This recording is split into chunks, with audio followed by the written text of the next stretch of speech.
the morale of the team. Now let's see if Mike Vrabel manages to make it to another season. I can't believe that we're talking about that, but apparently we are. But I'm not a sports guy, so what do I know?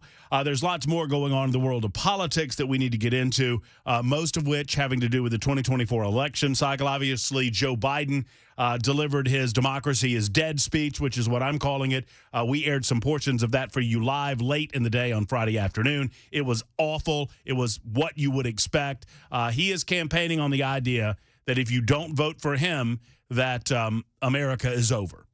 Joe Biden is literally campaigning on the idea that he's the only thing right now that can save democracy from Donald Trump. He claims that he believes in America, yet he believes in an America that can be destroyed by one guy who had an opportunity, according to him, to destroy it a few years ago and missed the ball, I guess, struck out, whatever. Bottom line is that Joe Biden claims to think a lot about democracy, but nothing that he does indicates to me that he cares a lot about democracy. So there's that going on, and we will continue to break it down and discuss it for you. What is the campaign rhetoric? Pardon me, I'm trying to get something done over there. What is the campaign rhetoric that he utilized Friday? Democracy is on the ballot. I'm not going to get worked up by something as little as this. But anytime you hear the phrase democracy is on the ballot, anytime you hear the phrase democracy is on the ballot, and you're going to hear the phrase a lot over the next several days that democracy is on the ballot, or the next several months, pardon me, not days. I got distracted. Next several months into election season, democracy is not on the ballot. Democracy is the ballot. Democracy is the ballot. So every time you hear someone left of center, Biden sycophant, and there are a few of them, believe it or not, in the mainstream media, claim that democracy is on the ballot. Understand, democracy is the ballot. And do not let the Democrats take that away from you. Apparently, over the weekend, Mike Pence got Donald Trump a few more votes by begging you not to vote for him or to vote for someone else. I would expect that at some point down the road, Mike Pence, sadly, he might remain quiet because I've met Mike Pence and he seems like a nice enough guy. But frankly, Mike Pence might go so far as to say that he's not going to vote once Donald Trump becomes the nominee, and might even go so far as to pull a Liz Cheney or a Mitt Romney and suggest that he's voting for Joe Biden. If he does these things, it will only push more and more people to Donald Trump because establishment Republicans consistently miss the mark with regard to what Donald Trump represents in the United States of America. So we'll discuss that today. The Ninth U.S. Circuit Court of Appeals again ruled for the United States Constitution, again regarding the Second Amendment. I'll tell you the story. We had the story Friday of the Bass Pro Shop guy. Did you see the story of the Bass? By the way, Bell K is running around like a chicken with his headless bell cut off. Yeah, you like what I did there, don't you? There you go. So Headless Bell is controlling the experience, making sure that everything that comes out of our speaker sounds as good as humanly possible, and we appreciate him for that work. You got us up and running on the TV side of things? I can tell your face. We've worked together for 2 years now. I know your face. And that was the TV side's not working face, wasn't it? It was this is taking me way too long to get this damn thing to come up and start working when the show's already started face. Oh, okay. And you had a guest to go get, a guest that we will introduce to you momentarily, as we will take a timeout early in order to get our next scheduled guest in here as soon as possible. Marsha Blackburn, the United States Senator from the state of Tennessee, will be with us at 2:05 this afternoon to discuss a number of matters, including Jeffrey Epstein and the release of some of that information, to talk about the southern border crisis that exists in America today, to talk about our foreign entanglements, and, of course, we will discuss Secretary of Defense Lloyd Austin being MIA in ICU, and he's a VIP, and he better get back to work ASAP, or we're going to kick his BUTT out of OFFICE. I kind of channeled my inner Good Morning Vietnam there. Oh, Lord. Are we up? Yeah, we're up. So I can ask you what the title is now? Yes. Okay, so we're not only broadcasting on the radio airwaves at 99.7 FM, we're also streaming. For what it's worth, we're streaming on Audacity. I had to have this argument. I literally had to have an argument with people who were telling me that my radio company was going bankrupt this weekend. I was like, no, man, we did that. That's old news. We did that like 7, 8 years ago. Yeah, I was like, it was right after Mary got here. Right. I mean, we went bankrupt a long time ago. Yeah. We're well out of that. That's Audacity, another radio company. We're Odyssey. still. Is it Odyssey? No, yeah, it's not Audacity. It's Odyssey. I pretend that they're Audacity for a while. It's Odyssey, whatever that means. They are a streaming platform in addition to owning some radio stations, and they're going back. So we're on Odyssey. I mean, we stream on Odyssey, right? I guess. I guess we do, too, because I got screenshots of us streaming on Odyssey. Whoa, what about this? Yeah, it's a streaming platform. We stream there. We stream on iHeart, too. Yeah. We stream on Spotify. We stream everywhere they will let us stream because we want to be there for you, frankly. And we also... It's called Choices. That's exactly right. And we also have something going on the television side, YouTube, Facebook, Twitter, Twitch. It is Super Talk TV, and today's episode 486 is entitled... Matt Murphy Show, with more politicians as guests than you could ever want to beat with a stick. Well, that's true. We will beat one of them with a stick moments from now. We'll take a short time out and be back with the Speaker of the House, not Secretary. I was looking at my Lloyd Austin notes. Speaker of the House, Cameron Sexton. He's coming up next on Super Talk 99.7 WTN.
Hey, friends, it's Matt Murphy, and I want to talk to you for a moment about your heat and your cool. Okay, so probably thinking more about the heat this time of year than you are the cooling in your home, but conditioning the air is a year-long process, and if your air conditioner or heater is not working properly, you need someone that can fix it jiffy quick, especially this time of year. And that person is Jeff Eddy in Efficient Heating and Cooling.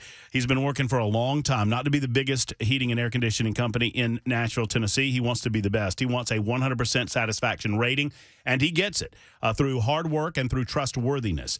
You can trust that when Jeff tells you your heater has gone kaput, it has actually gone kaput. Sadly, in that industry, because we don't know what's going on, a lot of times they just upsell you because there's no risk in doing so, and they make more money that way. Jeff doesn't deal with that. He knows that you're on a budget. He understands you need to get maximum life out of that heater. When it comes time, of course, they are a diamond contractor with Mitsubishi Electric and an Elite Pro partner with Rheem, and so they are well equipped to help replace that unit. But they're not going to replace it until it's time. That's the trustworthiness that you expect and you deserve, and you get it from Jeff Eddy and Efficient Heating and Cooling. EfficientHVAC.net, EfficientHVAC.net, or give them a call at 615-784-4424, 784-4424 for Efficient.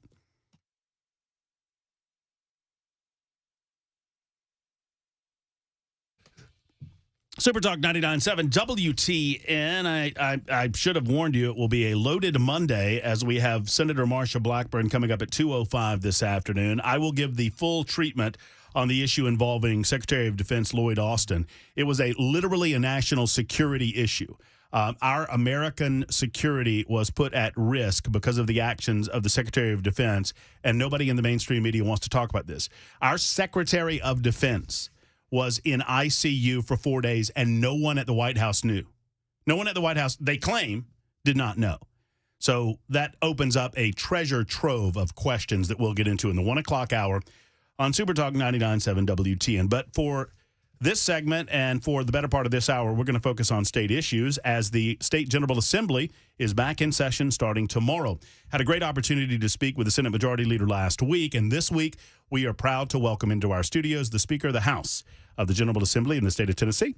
Cameron Sexton joins us. Hey, Cameron. Hey, how you doing, Matt? Pretty good. How are you? I'm doing well. Did you have a nice time off? It was good. Crossville and enjoyed it. Played some golf the week of Christmas, which is rare for Crossville. So it was a good break. I'm mildly disappointed you didn't invite me, but maybe next time. That's good. That's all good. Be happy to. I'll even pay if I'm allowed to do that. I played so well that day. I said, you know what, I'm not going to play the rest of the year because I want to end the year on a high note. Broke 100, did you? Broke 100. That's good for you. Just start the interview off on the right note. Tomorrow, big day. I mean, look, it is obviously the elephant in the room that the General Assembly did not end as most of us would have wanted. And the special session really didn't go as many of us would have wanted for different reasons on the two fronts. Right. Let's start with the General Assembly. Obviously, there are certain members in the minority party that chose to show out in the latter portion of the General Assembly. You tried to keep order as best you could. You tried to maintain order during the special session. Talk to me about entering this General Assembly and what we can do to make sure that those types of breaches of decorum don't happen again. Yeah, so we're continuing to look at the rules. There's a rule meeting going on right now where there are Republicans that are proposing rules and Democrats are proposing rules.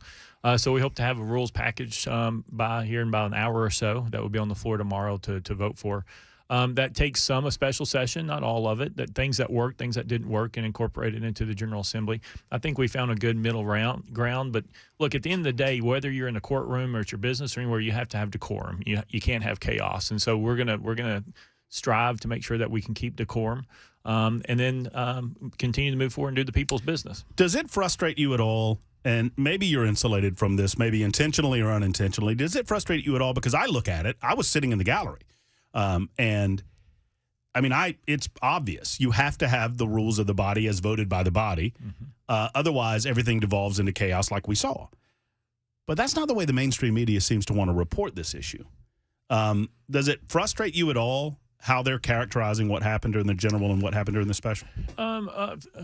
Some of them, yes, some of them, no. Like, I get the game. I get what they're trying to promote. I get what they're trying to do. They don't like Tennessee leading the country, being a conservative state and doing the things that we do and being successful because it's a bad example for other states that they're trying to turn to blue. And so Tennessee's a red state that everybody's looking at. And so when we're performing as well and doing as things as great as we are, they're going to try to minimize us. They want us to actually lose seats. But at the end of the day, what we're doing is upholding the tradition of the General Assembly that's always been in place under Democrat or Republican rule. We've never had issues like this in our history up until last year, 2 years ago.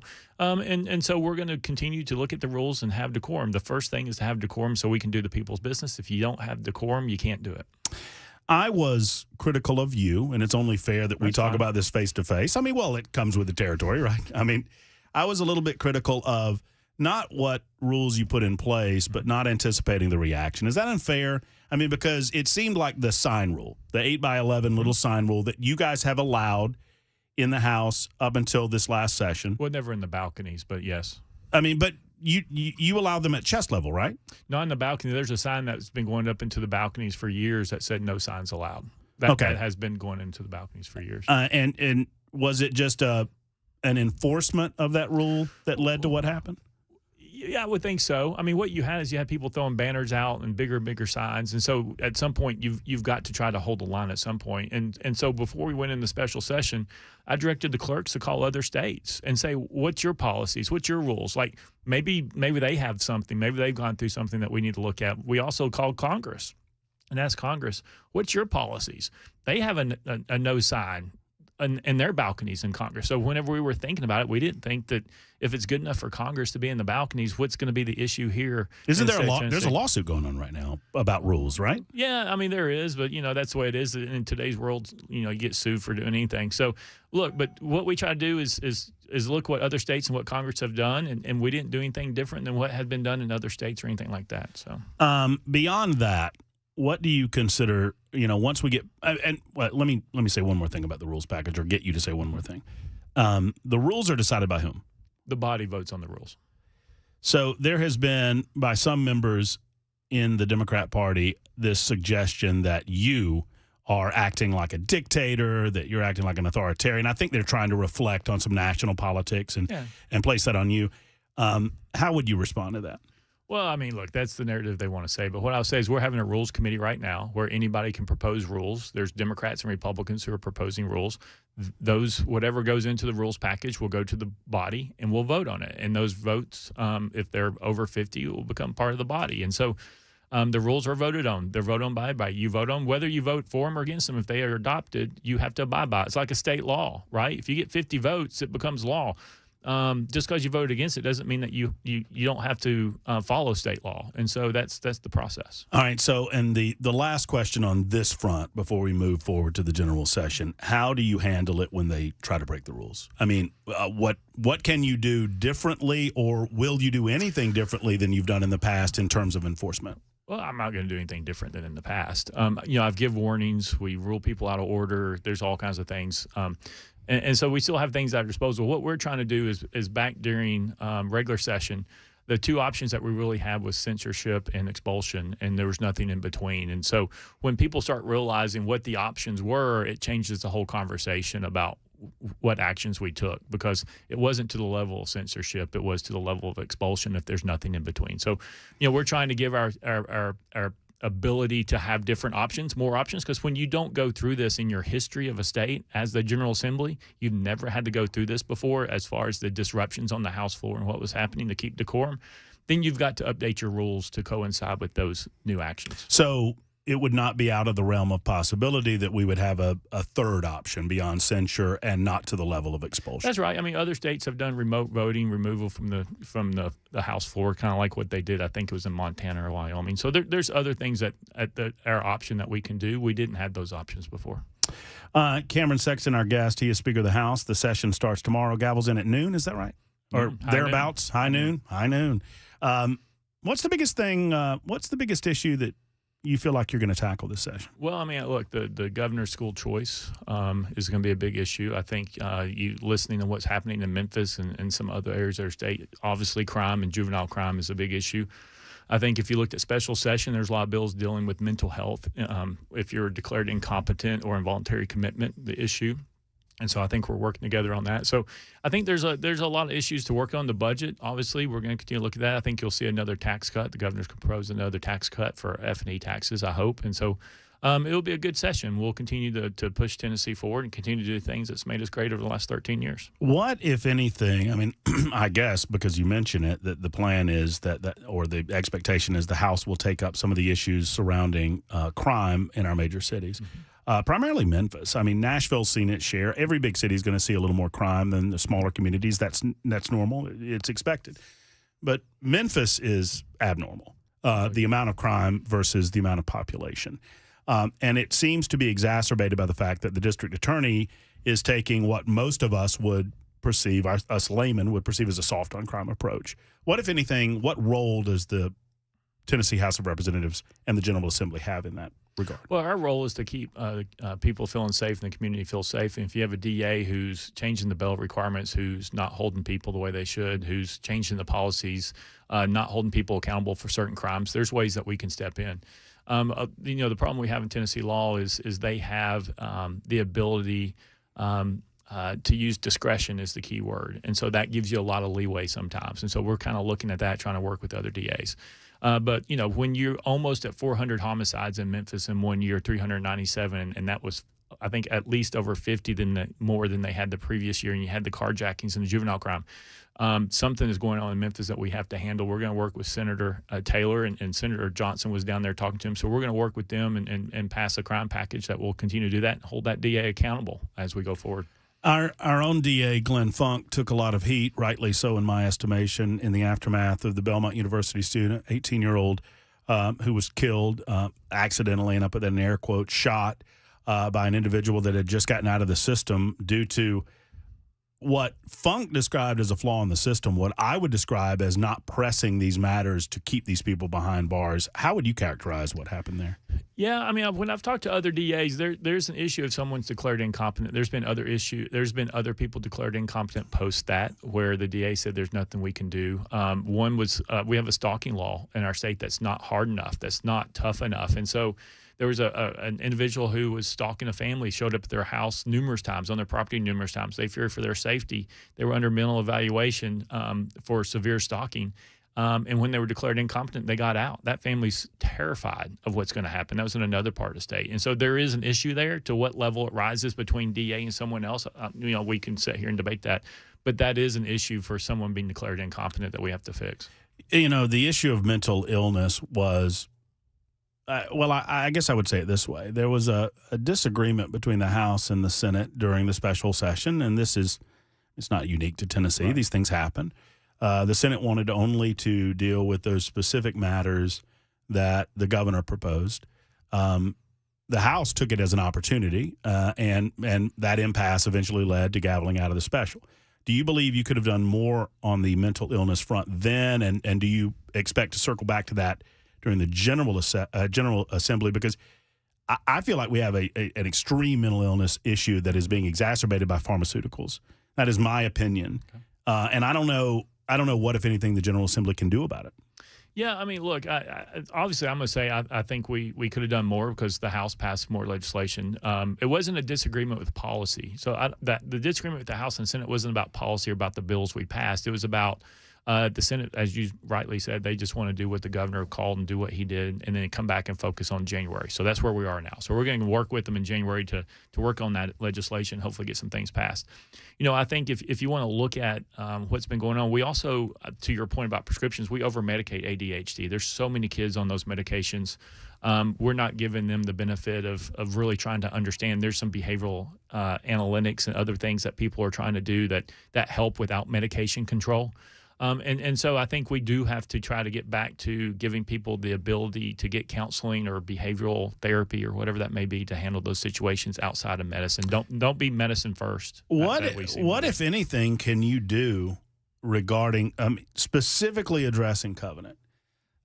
I find it, and I asked Jack this question last week, I find it difficult to understand how far you can go on that specific front without additional information. And sadly, that's tied up in court. And I understand that that's a matter that is beyond your control, but how much can you advance specific legislation that potentially could flag a, not red flag, a covenant type situation without that information? Yeah, I mean, look, there's some generalities that you hear out there. So one is, that individual was under doctor's care, under mental health care. We don't know what those conversations were, so we don't know if they rise to the level where they should have been reported involuntary commitment. But we do know that she was probably having those conversations. And so why was there not a recommendation for involuntary commitment, which would have potentially given her the ability to have services, been able to give law enforcement tools to go in to take away guns. See if they have guns, it would have changed the whole dynamic to a certain degree. So that was one issue that we do know that we'd like to have more information on. I think the other thing is people are talking about, we don't know when she bought the gun, so we don't know how long she was under doctor's care. We don't know when that'd be a second thing that we'd like to know. The third thing is we also know in our background check system, it's not instantaneous. We all assume for a lot of time that if you were adjudicated in court or if you had a felony, that information would flow into the database immediately. What we found out is every county has a different database, a different type of system. And so a lot of times people are still faxing in stuff. And so we have over 250,000 records that are in the database. And so before you start going down the road that the Democrats want to do, which we're not going to do, which is gun registration and red flag laws and all that, we need to take a look and work on the database and make it instantaneous. If we do that, then the people who cannot buy guns can't go buy guns because they're going to be in the database and they're going to be dinged and they can't purchase. It seems to me that the system as it exists now, works in as much as the human beings do the things necessary and that we shore up some of the things that you're talking about. Yeah, I mean, look, at the end of the day, what the Democrats are wanting you to do is to impose penalties on 99% of the population who are doing it correctly, right? At the expense of 1%. School shootings are terrible. They shouldn't happen. We can do things, SROs, other things that help to limit that. But if you're going to have an individual who wants to hurt somebody, they're going to do it. It's hard to stop that individual. That's just what they're wanting to do. Can we try to make it harder? Can we try to pick it up sooner? Can we do all that? Yes, we can, and we can do a better job of that. Real quick, speaking more on SROs, can we do that right after the break? All right, Absolutely. So we've got to take a quick time out. I also would love it if you have any questions for the speaker, get those in on the super text line, and I will look at these things, and I will feed them to the speaker, and he will answer said question. 615-737-9986, 615-737-WWTN. It's the Matt Murphy Show on Super Talk.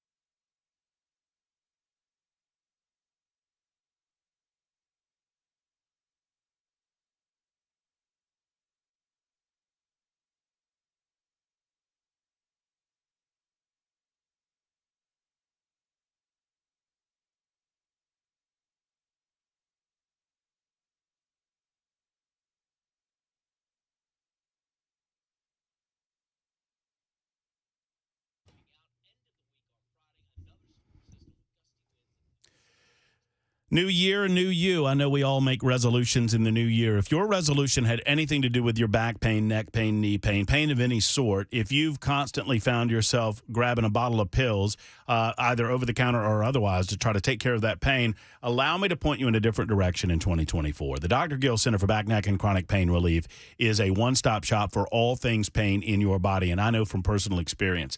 I've got lower back pain, and it's one of these issues that's going to be with me for some time, but I don't have to deal with pain pills, and I certainly don't have to consider surgery. Thank you to the Dr. Gill Center. And without the Dr. Gill Center, I was dealing with both a consideration for surgery, and I was popping pain pills because my lower back was hurting so much. I had upper back pain that was a spinal compression that has now been decompressed. Thank you to the Dr. Gill Center, and that's over. I don't have to worry about that anymore. They're not just a chiropractic center. They've got state-of-the-art equipment like their decompression equipment, red light therapy, and their Class 5 laser system. Right there available for you in Franklin. Within the sound of my voice, you owe yourself a telephone call and an appointment for the Dr. Gill Center for Back, Neck, and Chronic Pain Relief. That number, 615-882-4838. 882-4838. It's the Dr. Gill Center for Back, Neck, and Chronic Pain Relief in Franklin.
Super Talk 99.7 WTN. We got the speaker for another good segment, and we are appreciative of his appearance today in studio on the Matt Murphy Show the day before the General Assembly begins. We like to cover state politics as much as national politics because I believe that that which is most local to you affects you far more than some of the national stuff. Frankly, I think we have it reversed a lot of times, the way that we talk about these issues. That said, Speaker of the House Cameron Sexton is with us to discuss the coming General Assembly. We talked a lot about rules and regs and how things finished up. We got into some of the issues that we expect to get into. Let me get to the matter of education before I go to some of these questions on the super text line. Education choice. Already it's being completely mischaracterized, as we might expect, by our friends on the political left. As always. You're trying to destroy public education. You don't care about the children. You don't care about the teachers. For me, it's a matter of the more opportunity a parent has to make good, solid decisions without regard for their bank account, for their kids, the better. I mean, it's as simple as that. Explain to me what you hope comes out of this session and how you respond to some of the criticism. Look, at the end of the day, it's the taxpayers' money, right? It's your money, Matt. And so if you're sending your kids to school and the school doesn't have the academic standards that you think your child should need, or they're not performing as well, or if there's other issues going on, you should have the capability to move your kid to where you think that they can get the best education. So it's your money, first of all. Democrats want to tell you it's the state's money. You shouldn't use your money. You should use your money. So it's your money to make that decision that's best for your child. The second thing is that empowers the parents. And so that gives them the capability of holding those schools accountable for a lot of decisions being made, or academic or whatever. And so that is part of the choice. When you look at the Democrats' argument, this is what's fascinating about Democrats, is they tell you, well, it's okay if you're wealthy, you can pull your kid out of public or private school, but if you don't have the means and you're low income, you got to stay in that school system that's not the best fit for your child. And so they actually are against who they say they represent, to be honest with you. And so why are we afraid to allow parents to make the choice that's the best for their child? That's what we should be about. And so the bill is going to move us in that direction of choice. Other states have been successful. Florida spends the same amount of money per pupil as we do, and they're first in educational attainment in America. We're 34th. And so let's give parents more choice. What are we scared of? Are we really scared of parents having choice and their kids being educated or providing a quality education? I don't think we should be. More populated communities seem to be, or at least the representatives of more populated areas seem to be more on board than less populated. Is that just a result of having fewer choices in more rural areas? Well, no, I think that, rural areas, I mean, they do have fewer choices, but I think where most of the failing schools are in the big cities, the blue cities, to be honest with you. But I think as you're sitting here and you're looking at this, there's also the conversation out there from some on our side of the aisle that says, oh, we need to treat private schools like public schools and have all the same restrictions and regulations. And what I've been working with the governor is, and what we've been working with superintendents and school boards, I want to do the opposite. If you're a high-performing school, why are we treating you the same as Davidson County and Shelby County, which are low performing? And let's treat you more like a private school. Let's uncuff you. Let's reduce the restrictions. Let's give you the autonomy and the freedom to provide that education to a higher level. More competition, but give you the ability to act more like a private school. Why are we holding you to the same standard as a Shelby County, who's awful in our state, who's the lowest performing school district, if you're Williamson County? It does not make sense. We need to reverse that process. There are several that want to know where exactly the scholarship money comes from, and help us understand how the money flows within education. Right. So, look, if we didn't have Republican majorities and Republican administration over the last 13 years, the Democrats would have spent every single dime that came in the state, so there would be no money. What we have done is spent money wisely. We still have billions of dollars in recurring that we haven't spent, that we spend on one-time money. So we can take $150 million or $240 million and put it in a scholarship fund that's outside of the K through 12 education system and set it up for parents to use to go send their kids to a private school that's a Christian school, that's a whatever school that they want to. Look, at the end of the day, the parents, what we learned from COVID, and I think this all happened post-COVID, you see more people wanting to have the ability to control their child's education. And so as you go through this post-COVID, parents are like, based on what happened during COVID, I want to have the ability, if I can't afford it, to take my kid and put him somewhere else that's better fit for him. It's your money.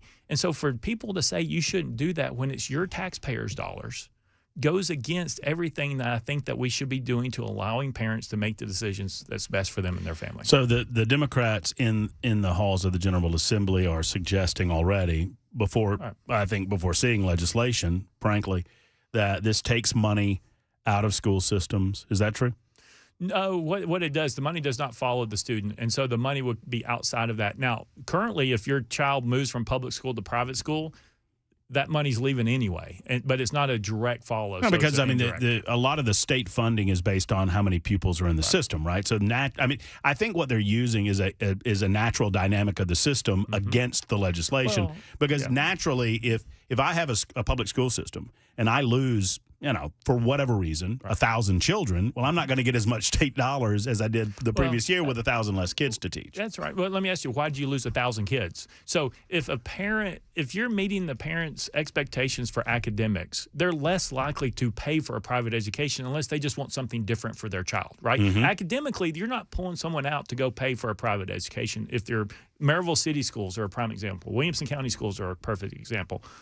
But let me tell you, people also say, you need to invest that money in K through 12 education. In 13 years under Republican control, we've invested or increased the amount of state appropriation from $3.4 billion to $7 billion. $3.6 billion increase. We have increased education spending. We have gone from 48th to 34th in the country in K through 12 attainment.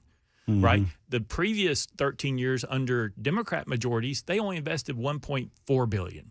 So we have invested in public education and we'll continue to invest. But at the same time, you can still invest in public education and give the parents the ability that makes the best decision for their child. You know what I think you should do? I mean, this will go, obviously to the education committee, right, when it's debated.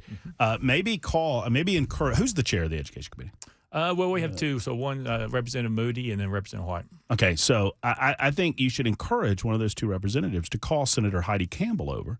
If we want to learn why parents choose private education over public education, then have Senator Heidi Campbell testify as to why she sends her kid to private school. I'm not knocking her.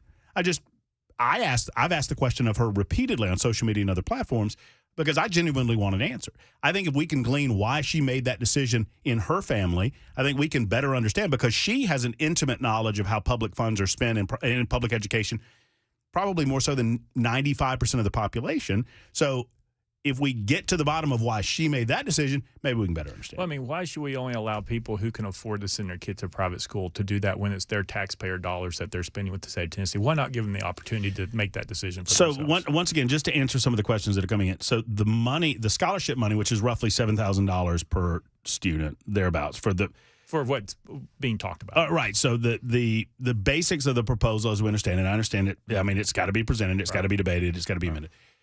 Roughly 20,000 students, the first 10,000 needs-based, and then open it up for everyone else. Roughly $7,000 of scholarship. Specifically, that's money that we already have separate and apart from our education budget? That's right. So no money is going to come out of the education budget to go into the scholarship budget? That's right. That's right. I want to say that again. No money is coming out of the education budget to go into the scholarship fund? Correct. Okay, because it's the biggest question I get on this matter. And it's the biggest talking point the Democrats use, that you're taking money from education to spend on families that don't need it for private school or Christian schools or whatever. But here's their theory once again. They're trying to tell the parents what they need and don't need for their child. Right. That's what the Democrats want to do. Democrats want to tell you, you need to go get your kid vaccinated. You got to put a mask on your kid for COVID. You can't be in school. You're going to have to do remote learning, which we saw what happened to all the attainment levels. All their decisions are based off control, not empowering. We want to empower the parents to be in charge, not only of their child's health care, which is what we did in COVID, but also of their child's education. If that school is performing, they're going to keep them there. If they're not performing, give them the opportunity to go somewhere else. All right, Belle Kay and I promised that we would do this while you were here today, and I wanted to give you ample opportunity because I know this is going to take a while. Okay. I want you to list, because I've heard from our friends on the left. Okay. And I want you to list here today, Cameron Sexton, all the books that have been banned by the state of Tennessee. I want you to list them all right now, Cameron. Yeah, there's none that's been by the state of Tennessee. Now, there might have been some by the school boards. That's another. Well, they deem books that are age inappropriate, right? Right. Well, which is perfectly. Look, at the end of the day, what we set up is a process for parents to be heard. I mean, once again, the Democrats are afraid for people to voice their opinion and what they believe. You saw it in COVID. You see it with books. You see it with other things. Challenging the health care, like, why are you telling me I have to go get vaccinated? Why are you telling me I have to wear a mask? The Democrats want to control every bit of your life. If I can walk into a bookstore or go online and buy it, that book has not been banned. Correct. I would say even if you can buy it online, even if it wasn't available in school, you could still buy it online and give it to your child. Well, and that's the point, is that from the beginning of public education, we have determined age appropriateness with regard to reading materials. That's correct. And nothing else is going on other than that. Correct. Yet the Democrats, the Joneses of the world, want to claim that we are quote unquote banning, but it's just infuriating me because words mean things, and they're misrepresenting the people of Tennessee. CBI. I've never heard anybody from the left misrepresent anything. You're an authoritarian, you know that, right? All right, I promised some of the questions that are coming in from the super text line, and one of them was about, I lost it there, Bell, the motorcycle helmet laws. Oh, yeah, here it is. Please ask the speaker, what happened to the motorcycle helmet bill? It passed second reading 2 years ago. It's not been moved forward. Do they think it'll come up for a third vote so it can go to the governor's desk? Yeah, so I had that bill when we were back in the old legislative plaza. I carried it to a helmet law, and so I'm okay with removing the restriction of helmets for motorcycle riders if that's the direction we want to go. I would have to check with the sponsor to see why they didn't bring the bill forward, but I'm assuming they're trying to work to get votes in the committee and so forth. But I'm for removing the helmets on motorcycles. Is there any? I don't know the construct of the law. Any discussion about making sure that the taxpayers aren't on the hook? Well, so when I was proposing the bill, I try to work and you try to put in certain types of riders on your insurance plan that would cover medical costs and so forth like that. And so there are parameters that you could do to make that the case. Because you know me, I mean, I'm the libertarian with a small L, right? I believe in personal choice and personal responsibility. I just don't want the taxpayers to be on the hook on the other side of it. But yeah, and so on your insurance policy, you could put a rider on there about a healthcare rider that would help control some of those costs. Mr. Speaker, with all due respect, I know you can't voice this. Talking about the Memphis issues, is there a way to get more money into public safety and police officers and law enforcement above and beyond is there a way to do that above and beyond making rules that would affect the district attorney? Oh, yeah, absolutely. So we have done that. And so we've put, I think we've increased the number of state troopers by about 100 in West Tennessee, which has been very beneficial. We have invested, we've done targeted grant funding. And so we looked at where violent crimes happening by zip code, by street level, and we're investing more targeted than what we had been doing across the state. You know, government a lot of times just likes to give money out to everybody. And so what we try to do is say, okay, where is the crime happening? What resources do law enforcement need? Let's give them grants for those high crime areas. Because if you take a murder off the street, there's not someone behind them trying to murder somebody. And so that makes your community more safe.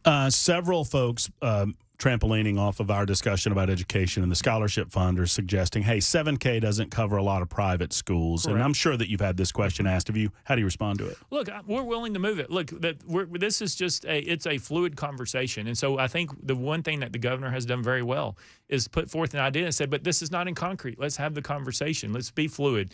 You know, I think the average cost of a private education in Tennessee is $11,000 about. I'm not opposed to raising it to $11,000. Let's have the conversation. You know, when the reporters was asking me, well, the Democrats said, well, $7,000 doesn't cover the cost of private tuition. Well, tell me what they'd be willing to support. Ask them that question. It's always about money for the Democrats. But the thing is they're not going to give you an answer because they're never going to support it. And so they're going to say they're against something because of $7,000, but they wouldn't be for it if it was $11,000. Well, it's like when I do have an opportunity to talk to an individual left of center and they suggest that money's the problem, I ask them the question. It's a basic question that tell me how much we need to spend per pupil where you can promise me that grades will go up. Right. Just tell me how much is enough. And they never can.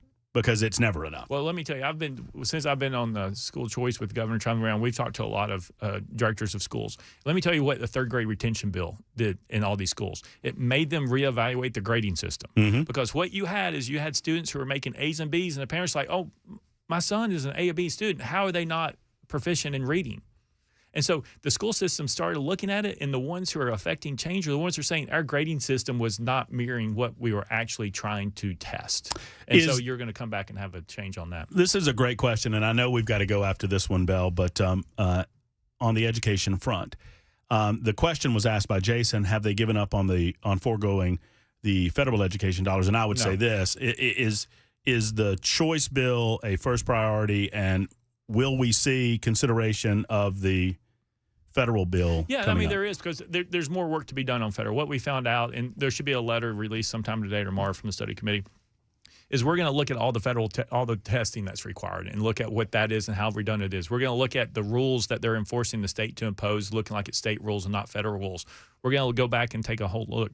Look, at the end of the day, our goal is to be free of federal money in our state, especially for education and everything else that we can afford. The last thing you want to do is be beholden to the federal government. And so what we also know, I mentioned this weekend on Pat Nolan, which was Biden administration through Title IX, which says and there's a lot of great things in Title IX. I'm not saying there's not, but they're trying to put that you have to allow men to play women's sports in Title IX. And simply because you take education dollars from the federal government, you have to allow that to happen, even though we passed a law in the state of Tennessee that says that we don't allow that. And so those are the mechanisms they're using. So at some point, at what point do we push back and say our philosophy is different? And the second point is they're $34 trillion in debt.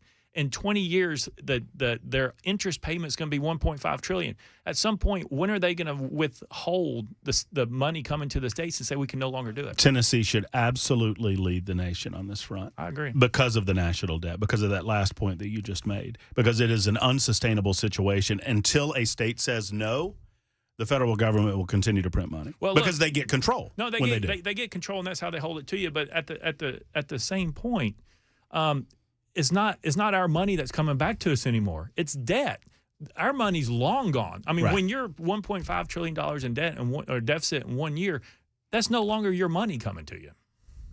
Final question. What scares the speaker more, another Biden term or bears? There's an actual question from Dale. I'm not making this up. Dale wants to know what scares you more, bears, and I would love it if he was more specific, brown, grizzly, whatever. Yeah. But what scares you more, Biden or bears? Oh, Biden by far. Yeah. What do you expect out of that?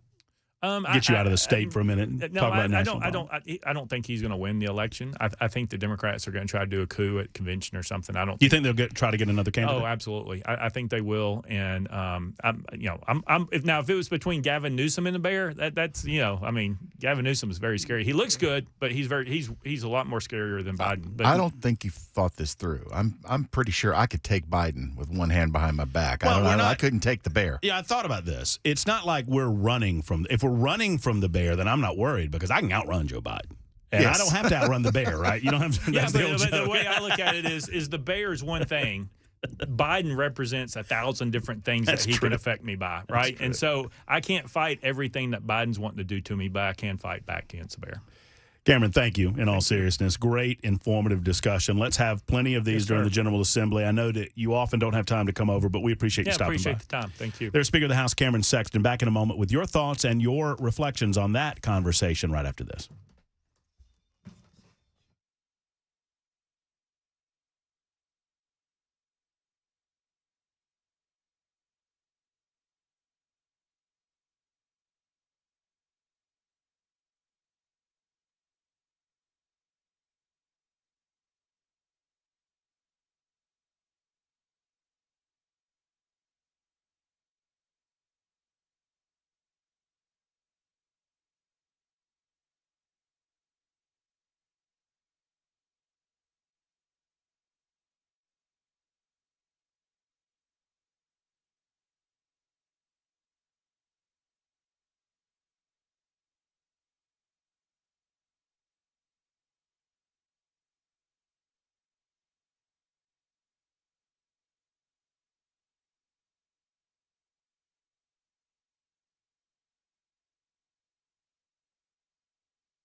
from ABC News.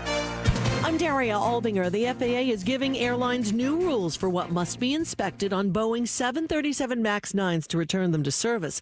It comes just days after a door plug blew out of an Alaska Airlines jet. Unfortunately, NTSB investigators say they will not be getting any help from the cockpit voice recorder. The one on board records over itself every 2 hours, and the NTSB says a circuit breaker on the recorder was never pulled, so it kept recording and the audio was overwritten. But we know it was so violent when the door plug flew out that the cockpit door ripped open and things got sucked out of the plane, like operating manuals, clothing, and cell phones. ABC's Alex Stone. Dueling demonstrations at Mother Emanuel Church in Charleston, South Carolina, where President Biden spoke today. He defended his administration's response to the Israel-Hamas war. I understand their passion, and I've been quietly working with the Israeli government to get them to reduce and significantly get out of Gaza. Mr. Biden visiting South Carolina weeks before the state's Democratic primary. Secretary of State Antony Blinken in Israel today, where he's expected to meet with both sides in the conflict. Hamas claims it's thwarted an Israeli military attempt to rescue a hostage. The White House is dismissing calls by Republicans to fire the defense secretary. Lloyd Austin still hasn't explained why he remains in the hospital. All we know is that he went in overnight for what the Pentagon calls a minor elective procedure on December 22nd, and that Austin suffered severe pain and went into the ICU on New Year's Day. Aides say Austin remains in intensive care, not because his doctors say he needs to, but because of what we're told are space and privacy considerations. Sources say the White House will conduct a review of all this. That's ABC's Stephen Portnoy in Washington. You're listening to ABC News.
Friends, if you want to look better and feel better in 2024, it can be the year when you grow your hair back. Hello there, it's Matt Murphy, and I want to talk to you about PAI and We Grow Hair. We Grow Hair has the PAI multi-unit hair grafting procedure, which will give you more hair in one procedure than any other in the United States of America. It saves you time, it saves you money, and nobody else in this community has it. It's backed by the only company that I trust to help with thinning hair. Their hair transplant procedure at We Grow Hair is tip-top. Friends, just make a call. You know, I went to We Grow Hair, although if you're watching me on Super Talk TV, you see that I'm well coiffed, but I was concerned there was a little spot back there. It's actually just the way that my hair grows in the back of my head. But they gave me a full inspection, and that initial consultation was no cost to me, and they provided valuable information as to how I can benefit my hair in the long term and what to do if I ever notice thinning hair. Well, if you've got thinning hair, it's time to get it fixed, folks. Call 615-376-6010, 376-6010 for We Grow Hair. Trust me, your looks are important. They matter. First impressions matter. Let's get that hair back with We Grow Hair. No more comb-overs. No more pretending it's not there. Let's get it addressed in 2024. Go to WeGrowHair.com. That's WeGrowHair.com.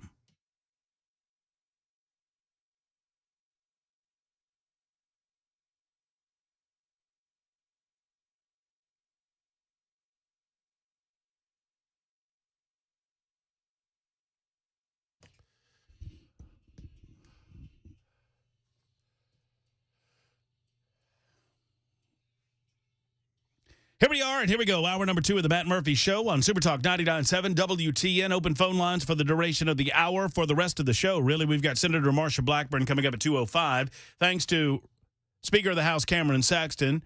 He joined us for a good conversation about the upcoming General Assembly in the state of Tennessee and some of the priorities, cutting through some of the nonsense.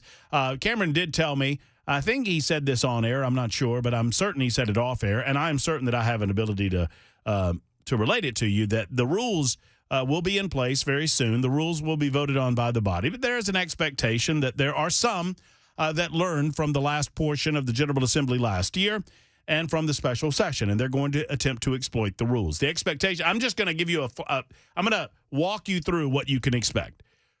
The House of Representatives is going to pass a rules package.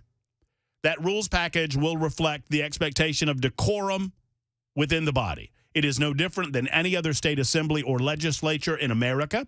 It is no different than the United States Congress. It might be different in terms of some of the particulars, but the basic idea is the same. These are the rules. We vote on the rules as a body. We agree with them as a body. And if you disagree with certain aspects of the rules and you get outvoted, you got outvoted. Well, here's what's going to happen, I believe. I think that Justin Jones, Gloria Johnson, and to a lesser degree, Justin Pearson, and I forget who this fourth person is that wants to be a part of the squad, the group, the Bullhorn Trio. But these individuals will make asses of themselves pretty early on in the House of Representatives. They're going to do so to be called out of order. And I believe once they're called out of order, they're going to try to make national headlines by doing something ridiculous. I don't know what that will be. Maybe it will be a matter of suing the House of Representatives or suing Cameron Sexton, something along those lines. But there will be a spectacle early on in this legislative session, regardless of what the rules are, and that will be on purpose to test Cameron's resolve and to test the resolve of the people of the state of Tennessee. I've been as critical as any rational person regarding Cameron and how he handled the last portion of the General Assembly. Bell, you've been here for all that. You know that I've offered my fair share of criticism. At the same time, I don't know what he's supposed to do except follow the rules that are passed by the body. And once the rules are passed, he has to follow them. He's the guy that's charged with the duty of following them. I don't know what else you do. Now, one thing you can do, and he indicated that they might be doing it in this session, you create a third avenue for punishment. Right now, there's censure, which is nothing. There's expulsion, which is everything. We saw how that went last time. And there's nothing in the middle.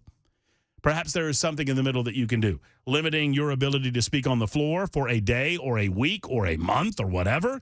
Limiting your ability to speak on the floor for the rest of the session. Limiting your ability to sit on committees. I mean, all of these things are on the table. and should be on the table, and I would encourage them to consider them. And believe me, once a Democrat gets a sniff of blood, they're going to go for it, and they're going to overplay their hand. So I expect that Justin Jones, who, by the way, I like to remind you every time his name comes up, Justin Jones has been credibly accused of covering up a sexual assault that happened in the summer of 2020 just outside of the Tennessee state capitol, and nobody will investigate it. Not anyone within the sound of my voice is – Phil Williams, where you at, bro? Where you at? Also, Justin Jones is repeatedly blocking individuals that question him on this, and that's against state law. Not state law. That's against the law, in my opinion. He's using his official Twitter account to block individuals from view, and that is against the law. It's against the First Amendment of the Constitution of the United States. At least as I believe the courts will decide it this spring into this summer. Okay, so all of that said, legislative session on the way. Excited about that. Hope everyone had a good weekend. Hope it went as well as you could possibly imagine. Hey, Bell, you have a good weekend, meaning you stay at home? Yes. I went I got to tell you a story. So, E and I went to Sam's Club yesterday. It is it's a rite of passage that we go to Sam's Club around 11 o'clock on Sunday mornings to beat the church rush. So we were in our truck about 1 o'clock in the afternoon. This happens every time. We decide we're going to go early, and then we eventually end up there at about 1 o'clock in the afternoon. So are you familiar with my soda fetish? Yes. The fact that I like them flat? No, I didn't realize. Okay. So, I'm an addict. I like soda more than coffee, so I get my caffeine through Mountain Dew Zero and Pepsi Zero. And, I'll drink an energy drink here and there, but primarily it's those two sources. So I had me a Pepsi Zero,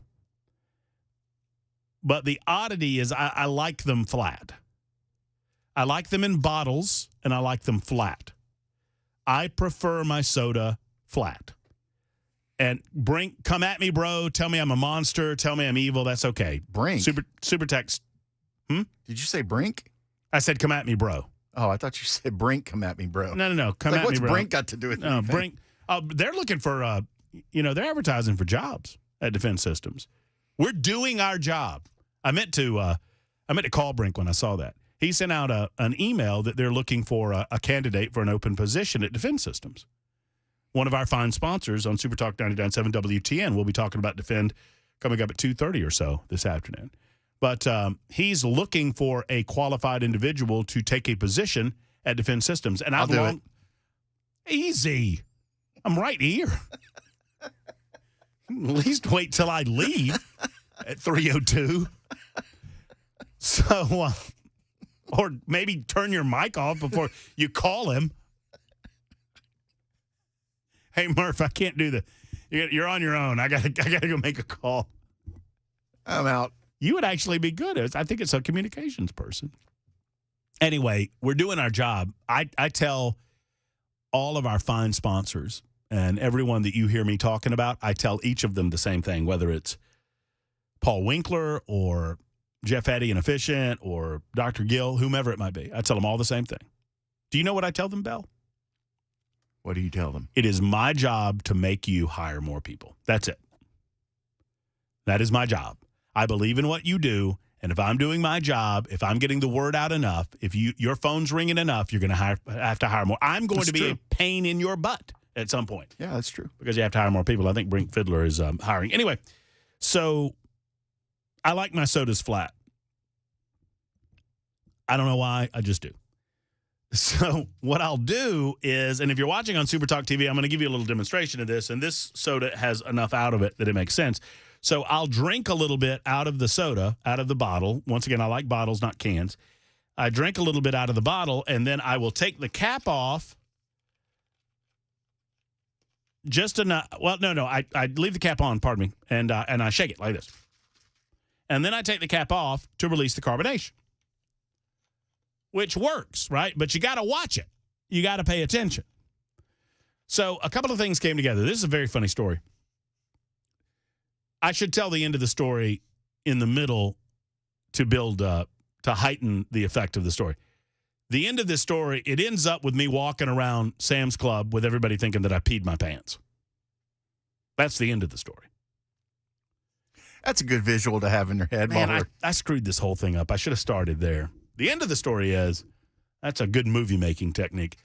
I'm walking around Sam's Club, and everybody thinks I peed my pants. The beginning of the story is, I asked if E thought it was okay if I wore jogging pants to Sam's Club because I didn't want to wear blue jeans. They were nice jogging pants. They were Eddie Bauer jogging pants, but they were jogging pants. And it's a fine line there between looking casual, getting a workout in, and just giving up on life, right? And I don't want to be that guy. So I end up wearing the jogging pants. And so I'm driving, and I'm not really paying attention to what I'm doing. So it's almost become second nature that if I have my bottle of soda, I shake it, and then I pop it, and I let some of the carbonation out in it, and then I take a swig. Well, the Pepsi bottle that I was holding, I wasn't really paying attention. I'm listening to the radio. I'm thinking about 1,000 other things. And so it's pretty full, and I shake it, and I open it without thinking, without being careful, and it goes everywhere. I mean, everywhere. Please tell me Erica started laughing at you. She didn't know what was going on. I was like, hey, I need a towel over there, please. So we find like napkins or whatever, and I'm sopping it up out of my lap, and I get out of the truck. You think this is noticeable? Just a bit. I mean, it looked exactly like it would look if I had lost my control. So I just kind of owned it. You know, I'm rounding corners in Sam's Club saying, it's Pepsi Cola. I look like a crazy person. I look like a crazy person that has peed myself screaming about Pepsi Cola. Oh, my God. I wish I could have seen that. I think I insisted that Eric could keep her phone in the truck. And actually, I know that because I didn't want a picture taken. Secretary of Defense, speaking of people peeing themselves, I got Joe Biden news coming up for you in just a moment. Joe Biden is once again running around the country. Yeah, that's right. That was a joke, Mr. President. I'm surprised you could get that. That's Joe Biden far more lucid than he is today. Joe Biden today is saying things that aren't true again. And, of course, the media is not going to call him out on it. But just moments ago, less than an hour ago, he was at a church on a campaign junket and had this to say to the assembled masses. I was talking downstairs. I've spent more time in the Bethel AME Church in Wilmington, Delaware than most people I know, black or white, have spent in that church. Because that's why I started no, I'm serious. I started a civil rights movement. I used to go to 7:30 Mass. Did you hear what he just said? I'm going to replay this. I'm fascinated that the mainstream press, I mean, I shouldn't be. They have no souls. They have no shame. If they had any shame, they would highlight this. Listen to what he said. Wilmington, Delaware, than most people I know, black or white, have spent in that church. Because that's why I started no, I'm serious. I started a civil rights movement. I used to go to 7:30 Mass. I started a civil rights movement. Then I go to 10 o'clock service with the Reverend who was then running the church, is now the bishop. She's a bishop, and I'm told your bishop had been there before in South Africa. And that's where he is right now. The point is that I've been blessed to worship here before as well. He never got around to talking about how he started the civil rights movement. Odd. Once again, for clarity's sake. In Wilmington, Delaware, than most people I know, black or white, have spent in that church. Because that's why I started no, I'm serious. I started a civil rights movement. I used to go to 7:30 Mass. Anytime Joe Biden says something along the lines of, I'm serious, you know, the next thing that's going to come out of his mouth is a lie about something or another. Whether it's his house burning to the ground and Jill Biden being threatened through the fire, or, Corn Pop was a bad dude, or I was asked to join the Air Force Academy, or I wrote this speech, whatever. Joe Biden's about to lie about something.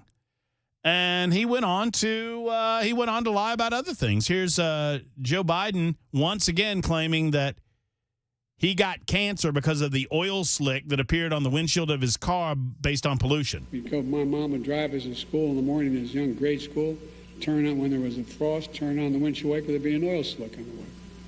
Because guess what? It's all the fence line communities that get hurt. Not on my watch. Guys, is anybody else hearing this? This is a speech. He's not talking to 2 or 3 people. He's delivering a speech. Bell, I want you to translate this. It's 13 seconds, and I want you to translate it. Because my mom would drive us to school in the morning as young grade. All right. You got it so far? My mom would drive us to the school in the morning. Okay, I'm going to back it up, each. Because my mom would drive us to school in the morning as young grade school, turn on when there was a frost, turn on. Grade school, turn up when there was a frost. In grade school, turn on when there was a frost. Oh. Turn on the windshield wiper, there'd be an oil slick on the wiper. Turn on the windshield wiper, there'd be an oil slick on the car. Okay. When there was a frost, turn on the windshield wiper, there'd be an oil slick on the wiper. I don't think he says car. I think Wipe? he says win. Win. Okay. All right. This is the biggie. I'm going to be quiet. Everybody try to translate. Oil slick on the wiper. Because guess what? It's all the fence line communities that get hurt. Because I guess what, all the fence line communities would get hurt? That's really good. That's what I had. Because guess what? All the fence line communities would get hurt. Because guess what? It's all the fence line communities that get hurt. Not on my watch. Not on his watch.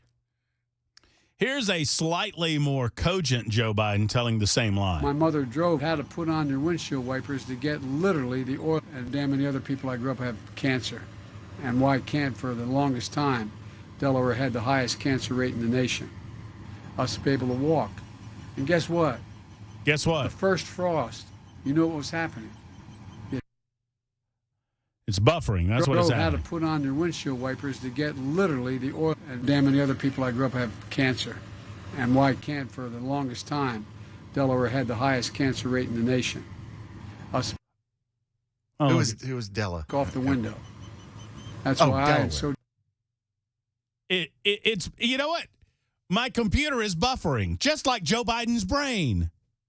It must know that it's playing a Joe Biden clip. No, eventually the computer will catch up. That's true. The computer will figure it out. Joe Biden will not. And then there's this, Jim, from today at Bethel AME Church. In our time, there's still the old ghost of new garments. We all need to rise to meet the moment.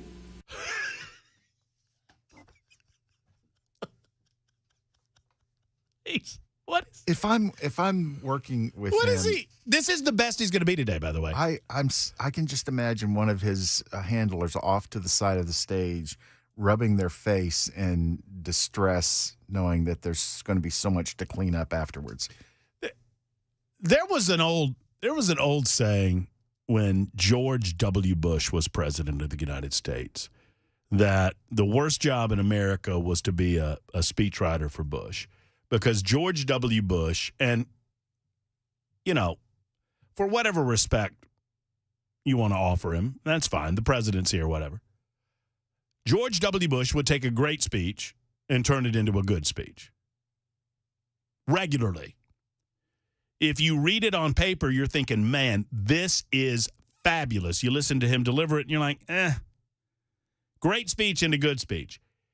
Can you imagine being a speechwriter for Joe Biden?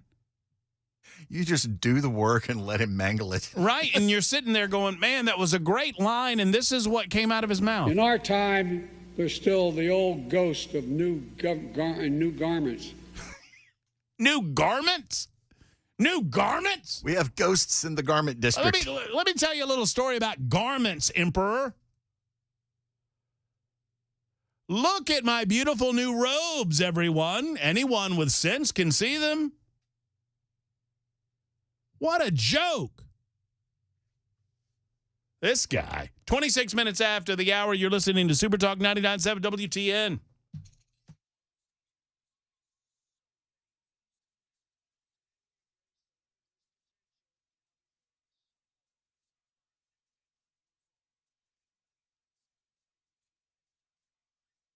Hey, friends, it's Matt Murphy. Let's talk about Savory Spice. New year, new you, new diet, new eating plan for the new year.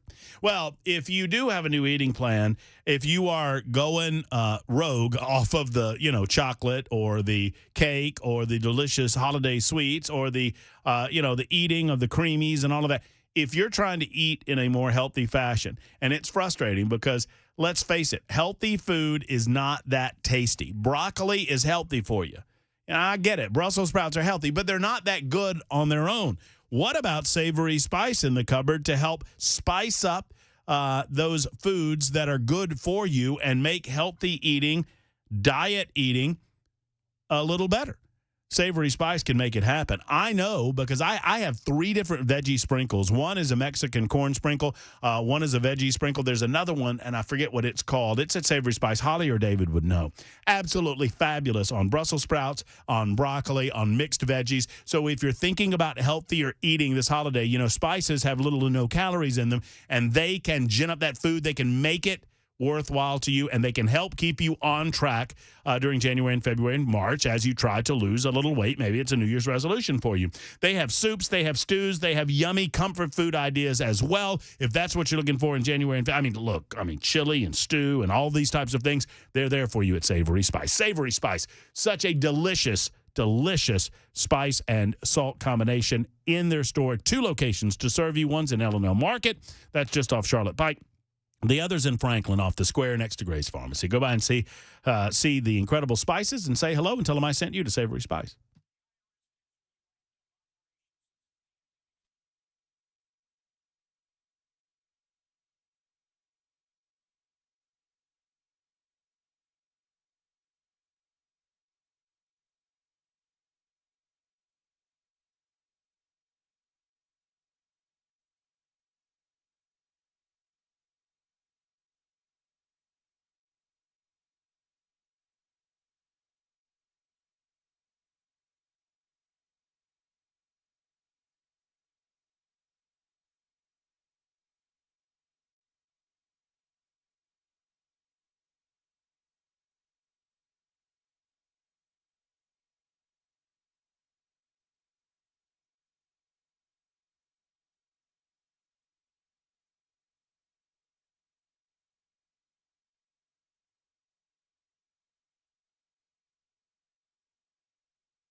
I have a question for you.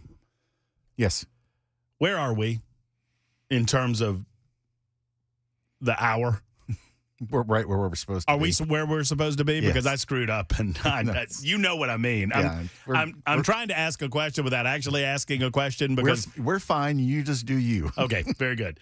Because just in case you know who is our you know what, is listening to you know what, I don't want you know who to know that you know who went you know what in the you know where. You're fine. Thank you.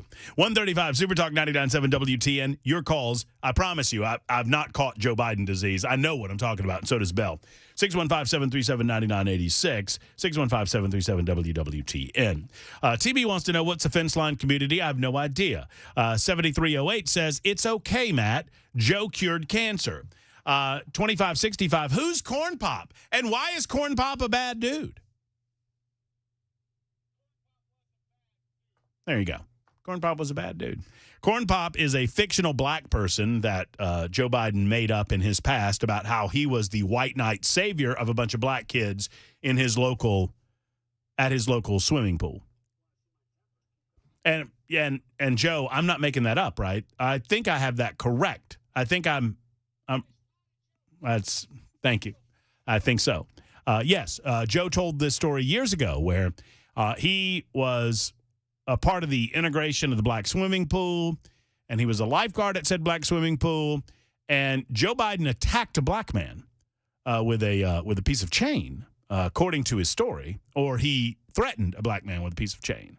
The black man in question was named Corn Pop, and as Joe has told us often, Corn Pop was a bad dude. Someone in his inner circle finally got him to stop telling this lie of a story. They've not convinced him to stop telling the story about how he was on Amtrak, and a guy that had been dead 12 years told him that he was the most traveled traveler on Amtrak in the history of Amtrak. He's not stopped telling the story about how his mother was alive. No, it was his mother that was dying at the time that he was on Amtrak, although the time doesn't jive up there. Yeah, I think the guy that he was talking about being on Amtrak was supposed to be Bo, but Bo had already died in Iraq. And then that's when his wife caught on fire in that massive house fire they had. Something like that. Yeah, you can understand why his memory's a little short on some of these issues. 6927 says, Matt, drink unsweetened tea. Yeah, no. My answer to that is no. I completely agree with that. I mean, if I drank, I will drink unsweetened tea. I'll put Splenda in it or some sort of artificial sweetener that's a non-calorie-based sweetener. But I understand that that's going to give me cancer. I know that's the next. This is the South, though. If you drink, you're supposed to drink sweet tea. If it's not sweet, you can get beat about the head and shoulders. You know what? That's true. I want to give 4604 the award for the most on-point text we've ever received on this show. 4604 says, I think this is in relation to the story I was telling about jogging pants and spilling flat Pepsi on my crotch. It doesn't matter what it's about because it's on point. I mean, 4604 says, and I quote, "You're a strange man, Matt Murphy." No truer words. That is a true statement. I am. Larry wants me to get the ADD under control. I'm trying. 0689, Pepsi Zero is a girl's drink? Man card revoked? Dude, have you listened to Dan Mandis on Nashville's Morning News? Are you asking me? I'm asking all of you. Well, I know you have because I've seen the ratings. I know you've listened to Dan Mandis on Nashville's Morning News. And until you take his man card, you ain't coming for mine. I'm way back in the line. What was he tell? What story was he telling this morning? I've forgotten what it was. It was on the Gang of Four Amigos. Anyway, I digress. My ADD is getting the better of me. Let's talk about the Secretary of Defense. We live in a dangerous world. We live in a world where dynamics and circumstances can change at a moment's notice. We also live in a world where Matt Murphy cannot rely on his laptop computer because he can't rely on the internet at a communications broadcast facility like Supertalk 99.7 WTN. Oh, there we go. Thank you. There's another document dump, by the way, that I'll get to on the Jeffrey Epstein story, and we'll talk with Marsha Blackburn about that as well. We are told that Secretary of Defense Lloyd Austin had a medical procedure in December, something that was not released to anyone at the time that it occurred. We are then told that the Secretary of Defense, Lloyd Austin, had to check himself into or checked into Walter Reed's National Military Medical Center following complications from what is described as elective surgery. We are told that the President of the United States was not aware of Lloyd Austin's hospitalization until 3 days into his stay at Walter Reed. We are now told by none other than CNN that the Deputy Secretary of Defense assumed the duties of the Secretary of Defense without the knowledge of the President of the United States of America. Now, I know that we have a lot of fun on this show, and I try to lighten the load. I try to joke about the infirmities of the President of the United States of America because the reality is too frightening. It will weigh on us too much that we have no head of state. There is no head on that snake that is the Democrats running Washington, D.C. and the White House. The emperor truly has no clothes. But when the stark reality of what is and is not going on, when the stark reality is thrown in our face in the way that it was over the weekend, I think it merits some very serious contemplation about the 25th Amendment of the Constitution of the United States. Something that was thrown around about Donald Trump all throughout his presidency. I'm not talking impeachment. I'm talking about the 25th Amendment of the Constitution. Now, I understand that you would have to get his own cabinet behind this effort. Why are more people in the mainstream media not talking about the mental infirmity of the President of the United States and his inability to do his job? There is a hot war going on in the Middle East. There is a hot war going on between Ukraine and Russia. There are entities around not the United States. There are entities around the United States of America, but there are plenty of entities, nations, leaders of nations, and groups of people that would love nothing more than the United States of America to entangle itself in a real way, militarily, with boots on the ground in Ukraine, against Russia, in the Middle East, against a proxy war, against Hamas, against Iran, and all the other minions that do their bidding, Hezbollah and all of that.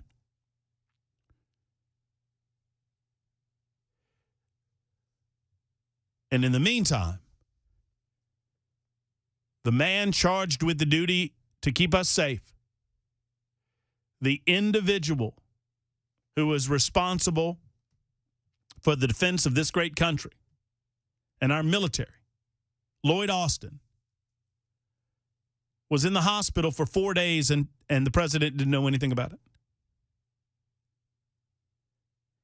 The President of the United States, we are told, receives a daily intelligence briefing. Threats around the globe, hot zones around the world, things that we need to be concerned with as a nation and things that he needs to be concerned with as leader of that nation.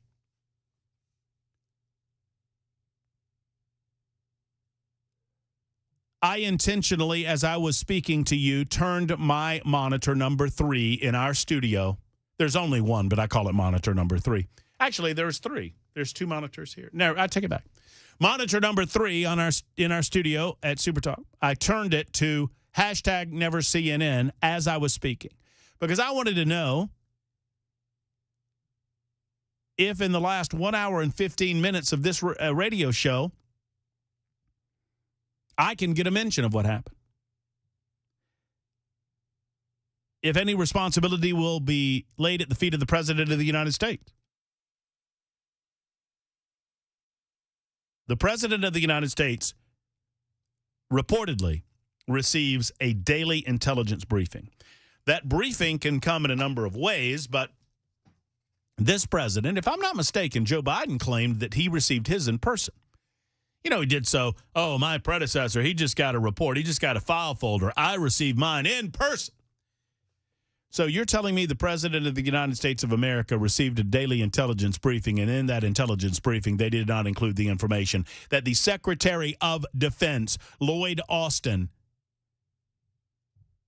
was in ICU? This should be the lead story on every major network. Number 2 should be the southern border crisis. The Deputy Secretary of Defense, Kathleen Hicks, the Pentagon's number 2 leader, was among the senior leaders kept in the dark about the true whereabouts of Lloyd Austin until Thursday of last week, 3 days after the Secretary checked into Walter Reed National Military Medical Center, 3 days after he was placed into ICU. The President of the United States of America was not aware of his hospitalization until 3 days into his stay there, according to CNN of all organizations. Hashtag never CNN. Now, they'll bury the story. This is not a story that should be buried. This is a dereliction of duty. I'm not making more of this than I should. This is a dereliction of duty, and someone needs to be held to account. Why did Lloyd Austin not tell someone in his chain of command what he was doing? One would presume that the President of the United States would need this information. Did Lloyd Austin tell anyone? All right, so here's the bottom line. Here's the actionable point that I want you to make, that I want you to take away from this. Either Lloyd Austin needs to resign his position, or he needs to tell us who he told in the chain of command. And then that person, whoever it is, I don't imagine that it's Joe Biden, because Joe Biden couldn't find his butt with a flashlight and a compass. So who is it? Is it Jake Sullivan, his national security advisor? Is it Karine Jean-Pierre? Is she in the inner circle? I doubt it. Chief of staff? Who is Joe Biden's chief of staff now? I don't even know. I should know. It was Ron Klain. I think Ron Klain left, right? As soon as you started talking about that, I was like, I could tell you who Trump's chief of staff was any day of the week, and I have no clue who Mark Biden's. Meadows. It was, what's his name? John Kelly. Kelly, yeah, before Mark Meadows. Yeah. It used to be Ron Klain. I don't know. They keep him quiet because one would presume that he's actually making the decisions. Did Kamala Harris know? So, whether the mainstream media wants to make this a point or not, it remains one.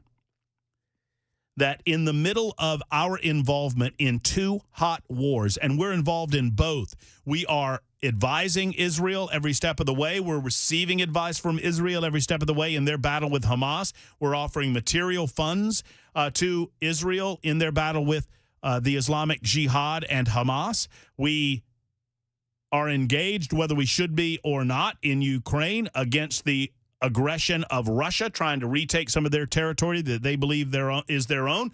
There's a Chinese involvement there. America is fighting a little bit of a proxy war in that regard. Friends, this is not a joke, to quote the great Joe Biden. Not a joke. It's a natural fact. We, the people, ought to demand answers. Lloyd Austin was hospitalized following what was only said to be an elective medical procedure. What was that medical procedure? Did Lloyd Austin, in the spirit of inclusiveness and diversity within the United States military, receive breast implants? Let's go ahead and start speculating what type of surgery Lloyd Austin received. Considering the woke nature of the United States military, was it that Lloyd was transitioning to a female? I'm just asking a question. There's nothing wrong with that, is there? Nothing wrong with that.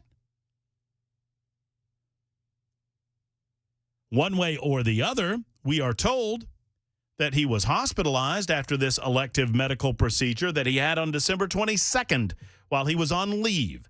Major General Pat Ryder, the Pentagon press secretary, said he returned home the following day, but on the evening of January 1st, he began, quote, experiencing extreme and severe pain. Where was the pain? I would suggest to you, look, I know what some of you are going to say, that he was chopping off,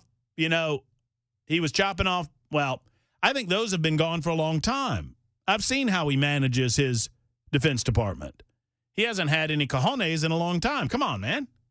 All right, more on this in a moment. The serious nature of this cannot be overstated. The Secretary of Defense was in the hospital for 3 days. A crucial member. He is sixth. Think about this, folks. He is sixth in line to the presidency. I think that's right. Fifth or sixth. Y'all can fact check me on it. The Secretary of Defense is either fifth or sixth in line to the presidency of the United States of America, and he did not bother to tell the president that he was in intensive care. And many of you have reminded me, Bell, this was what it was about. It was Dan Mandis proclaiming his love of Taylor Swift and then blaming it on his daughter. That's what it was this morning. Blaming it on Hans' daughter? No, he's blaming it on – Mandis blamed his love of Taylor Swift on his own daughter. Yeah. Yeah, okay.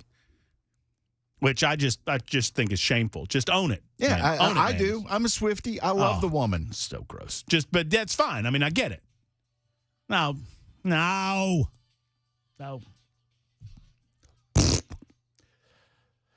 I did see the meme of her wine sip after somebody made a joke at the Golden Globes, a program that I did not watch at all. It was a pretty funny evening. joke. What's the difference between the NFL and the Golden Globes? What's that? Golden Globes has fewer shots than Taylor Swift. That's pretty good. That's almost worth looking up. It's 1:52 on Super Talk 99.7 WTN.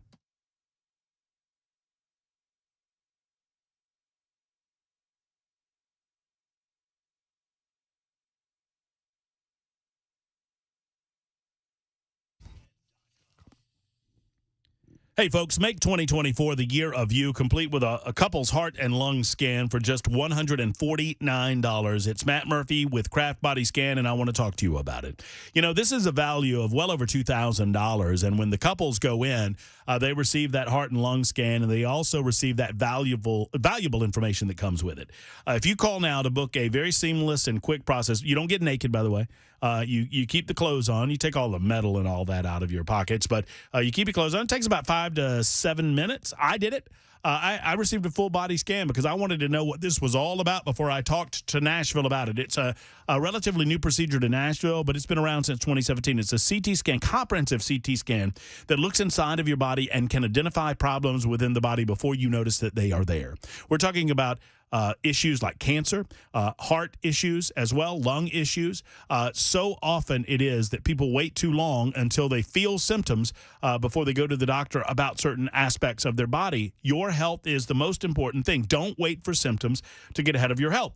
All scans are read by board-certified radiologist, and the report is delivered straight to you in email format and in person. Heart disease is the number one killer in America. Lung cancer, the number one cancer killer in the United States of America. Let's get this treated. Let's go to craftbodyscan.com. That's craftbodyscan.com for additional information, or give them a call and schedule an appointment today. 615-436-1000. 436-1000.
It is 2 o'clock. I'm Mac Maury with your top stories. Right now, 53 degrees, mostly cloudy in Nashville. We got a full weather forecast coming up, 2 minutes.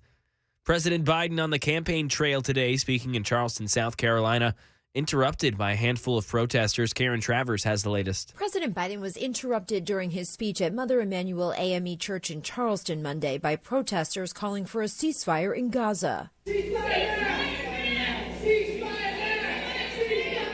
The president let the protesters continue. They were escorted out by security as his supporters chanted.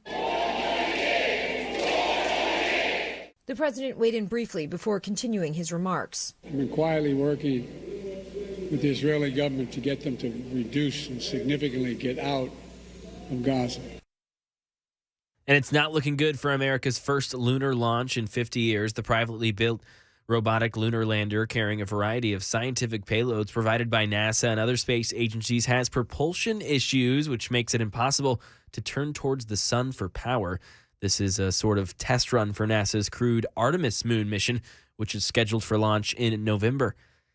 NTSB investigators in Portland, Oregon today inspecting that Alaska Airlines Boeing 737 MAX 9 that had what's called a door plug rip out in flight on Friday evening. All MAX 9s now grounded, but the FAA has issued inspection rules for airlines to get them back into service.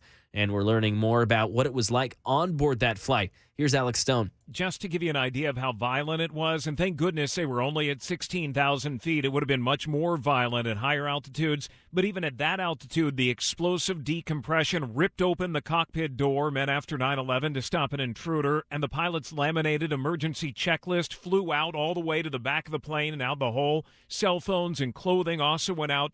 Incredibly, it was a pretty full flight, but nobody was sitting in the window or aisle seat right there at row 26. And that is the latest news. Weather's next. I'm Mac Maury, WTN News.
What a tremendous opportunity for you in January at the world-famous Glock store to get some training in. Let's talk about it, friends. The Glock store has been providing incredible sales and retail. The retail side of things just is going like gangbusters, as it has been since they opened their doors several years ago.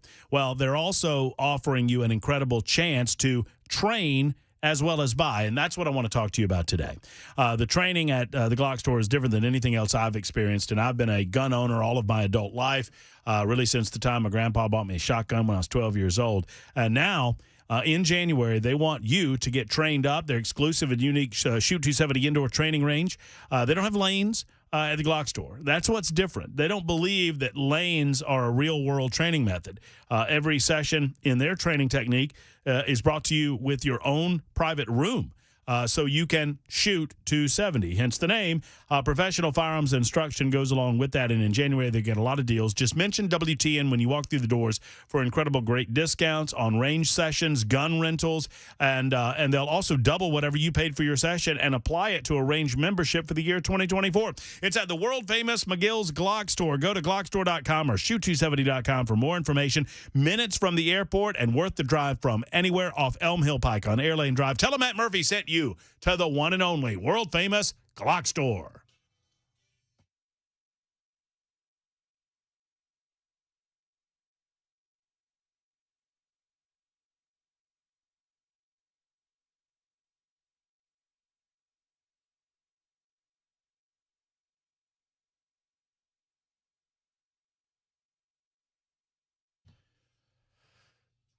All right, here we are. Here we go. It's the Matt Murphy Radio Show, final hour of the day for us. We'll hand off to the drive with Brian Wilson coming up in less than 1 hour from now. In mere seconds, we will be joined by Senator Marsha Blackburn from Washington, D.C., working over some of the action there and affecting all of us across the nation and across the world. In the meantime, Mac Morey's back in the newsroom. Mac, I apologize. I was not listening closely. I was doing some other things while you were doing the newscast. Do we have this deal, a chase on I-24? Do you have that? If not, I have been made aware of it from my room, that there's apparently a police chase on I-24 right around the Dollar General store at Epps Mill Road. The information that I have is that it's possibly a foot chase at this point, multiple units and K9 units on the scene right now. So just I'll make you aware of that, Mac, and I'm certain that you'll get back to us with any information that you can get from the newsroom on Super Talk 99.7 WTN. Thank you so much. All right, in the meantime, we turn our attention to the Murphy Show hotline, where Senator Marsha Blackburn joins us to talk about many of the activities going on in the new year in Washington and beyond. First and foremost, Senator Blackburn, Happy New Year to you. Happy 2024. I hope you're well. We are well, and a Happy New Year to you and your listeners. And yes, indeed, we are hard at work. Let us start with this disturbing story. I don't think we have nearly all of the story as of yet, but it is very concerning to me.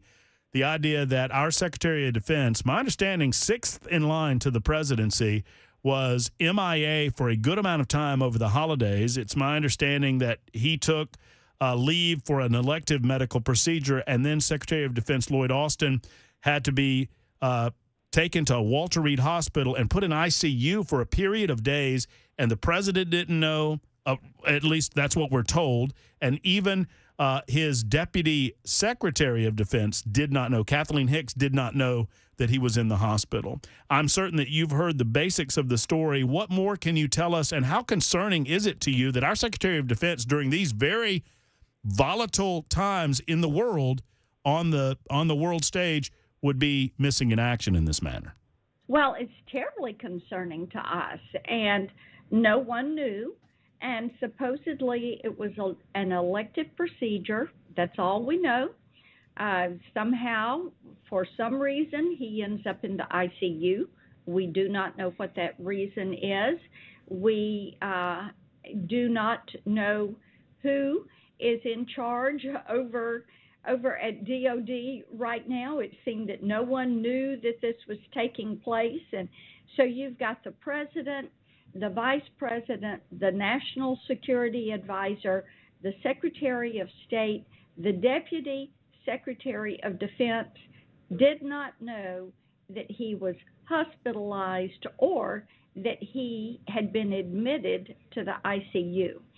But what this speaks to is it's really, Matt, it's like there is an unserious nature about so many people that are in this administration.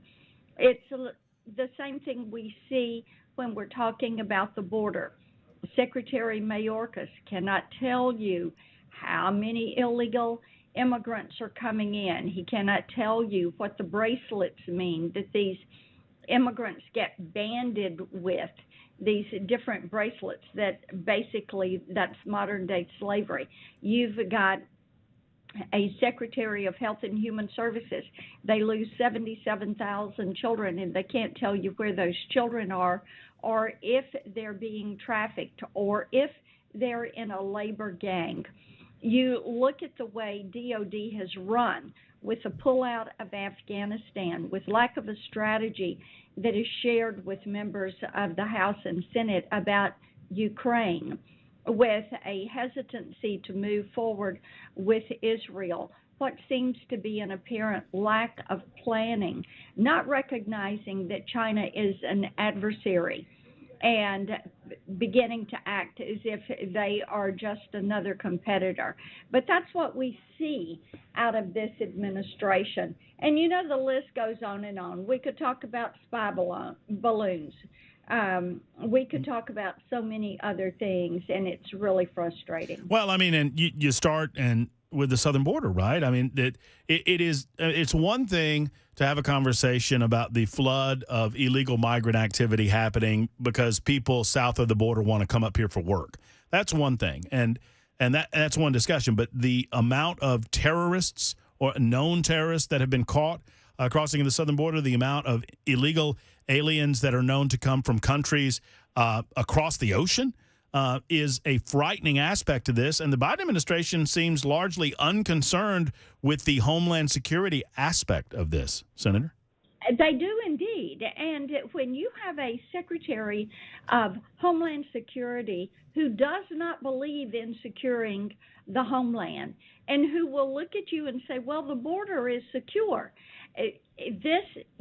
you can look at the footage of the people that are walking into this country, and you want to say, you got to be kidding me. How could anybody think that?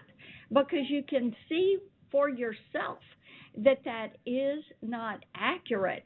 And people, this is one of the reasons that people are saying Joe Biden's numbers are falling. They're continuing to fall. His lack of awareness of the economy, his lack of awareness of what is happening at the southern border shows you that they are not paying attention to what is happening in this country. I don't want to lose sight of the Secretary of Defense before we move on to the southern border and some other matters, Senator. What oversight does the Senate and the House have in this regard? Because it feels to me there was a failure, and just basic operational failures at the White House that put our national security at risk. If the Secretary of Defense was in the hospital for 3.5 days and we are told the president did not, no one in the White House knew.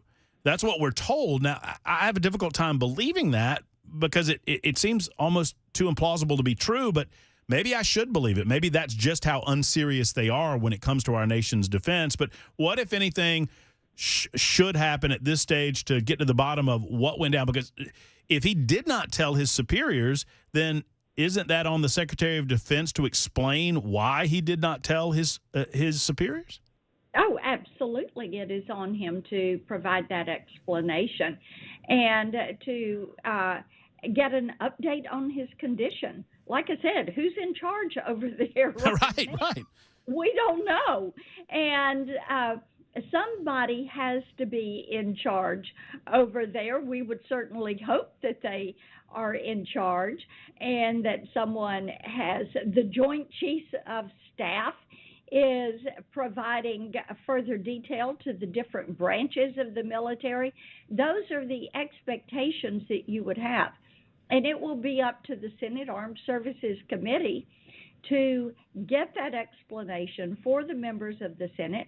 But even before they have to go ask for it, now think about that. They're having to go ask for an update of something that they should have been informed about, but we only found out about it because of the press. And so Lloyd Austin needs to come forward and say, this is what has happened, this is what took place, this is who was in control, this is who had been informed, because to say it happened and no one knew is completely unacceptable. Amen. I agree with you. Senator Marsha Blackburn spending some time with us on the Matt Murphy Show on Super Talk 99.7 WTN. You, Senator, championed open government and openness with regard to the Jeffrey Epstein case. You believed that any information regarding these series of lawsuits that needed to be on the table should be on the table. Anyone involved should be on the table, and let the chips fall where they may. I expect that you have some strong opinions about aspects of some of the release of some of the information that we've seen over the last several days.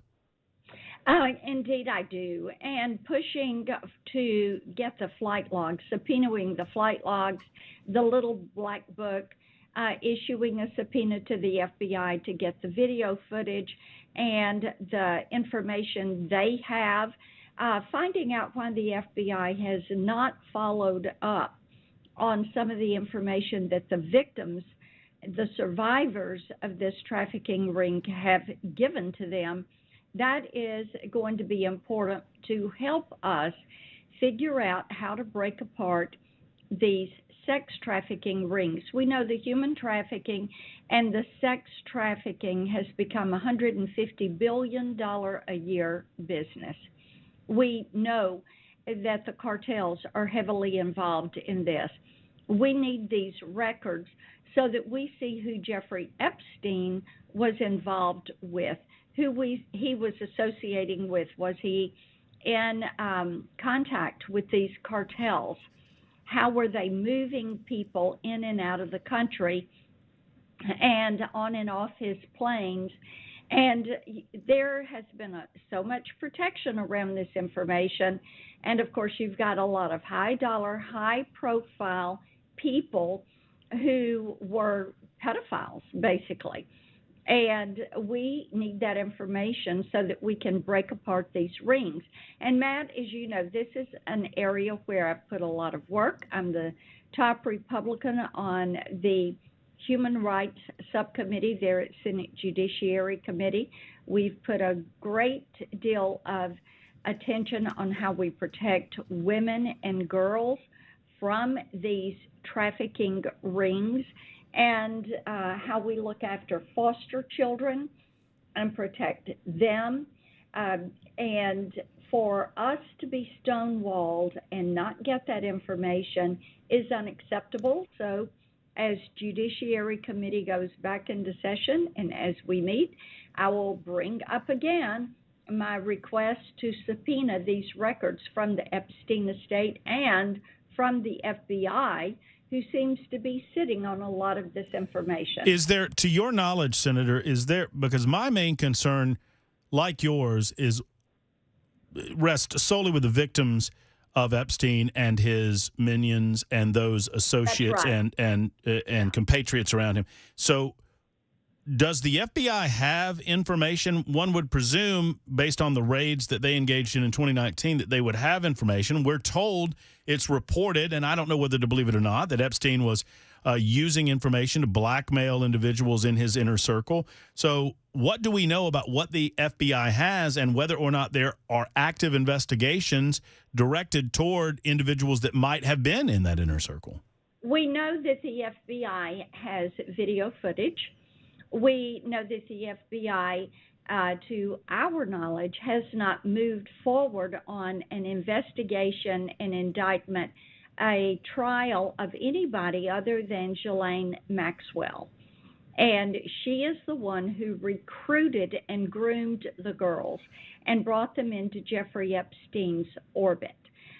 We have not been able to get the details of some of the depositions and the information that the victims have given to the FBI, nor do we have the documents around any of those interviews that they may have conducted.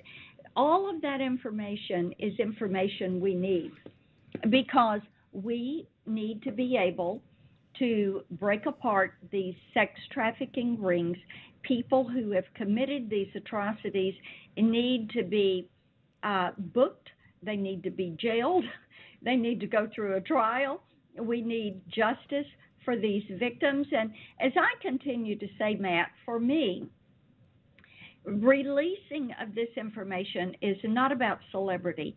It is about criminal activity. And we have human trafficking and sex trafficking at an all-time high. It is modern-day slavery. We have to get justice for these victims, and we have to put in place penalties and enforcements that are going to protect children and women and girls from this. Senator Blackburn, I just want to put a fine point on it, and I know we're limited in time, but what possible reason would the FBI have to not move forward with criminal investigations based on what evidence we believe they have? And what, if anything, can you or the American people do to further these investigations and to stop what most Tennesseans look at as a cover-up? And this is why I'm continuing to push for a committee vote to subpoena these records. We have to get to these records. Now, the other side of that question, Matt, is why did the FBI participate in creating this hoax, Russia hoax, that was a work of fiction, and they all knew it? And they did that against Donald Trump. Why have they protected Hunter Biden? Why are they not following up on the information these victims and survivors have given them of people that were involved in these trafficking rings? Why did Jeffrey Epstein die in jail? I mean, this is all why we need this information. We have to break apart these rings. They have become big, big money, big, big business, and we're not going to break it apart until we can find out who all is involved. Well, Senator, continue to tell us how we can help, because we are on your side, obviously, and we're here to assist in any manner possible, and I'm sure the state of Tennessee is right there behind you as well. I know something, Matt. If somebody has seen something, if they know something, feel free to reach out to us. They'll find us on social media at Marsha Blackburn. They can go to our website. It is amazing to me that there are people that have witnessed. And by the way, not everybody in these documents is accused of wrongdoing. Some of them are accusing Ghislaine Maxwell, Jeffrey Epstein, and others of wrongdoing. Some of them witnessed crimes and said nothing. And this is what we are needing to piece all this together and break these rings apart. I'm glad you're on top of the story. Thank you so much for your time, and we'll talk to you again very soon, Senator. Take care. Got it. Take care. All right. Thank you. There's Marsha Blackburn joining us for a few good minutes, talking about our open border situation, Epstein situation, as well as the absence of Secretary of Defense Lloyd Austin. More of your calls coming up in a moment. We'll open up the phone lines for your comments. 615-737-9986. 615-737-9986. Super text line up and running as well. It's 223 on Super Talk.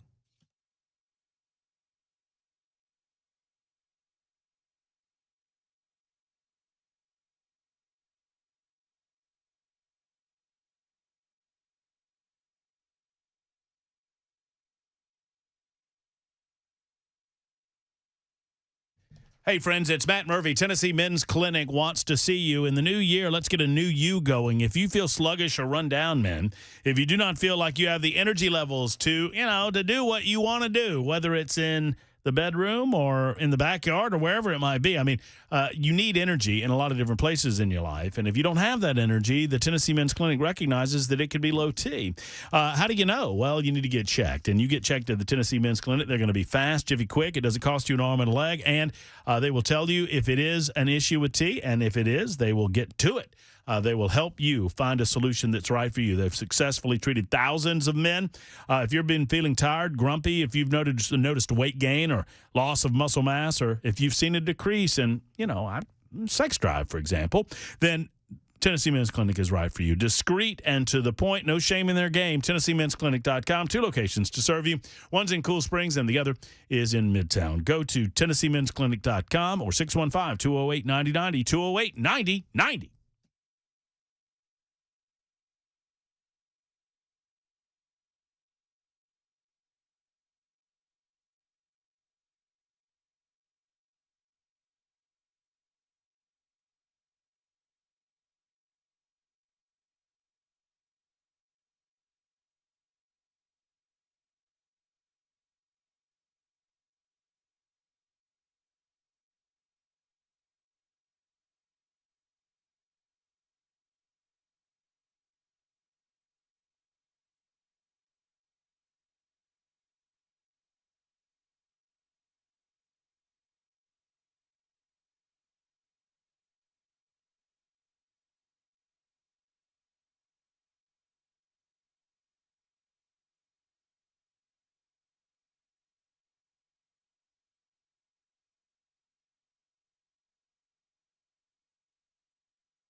A state party chairman voted out of their position. We'll tell you why and where that happened. A legislative session starts tomorrow here in Tennessee, and the man seen on viral video attacking a Las Vegas judge.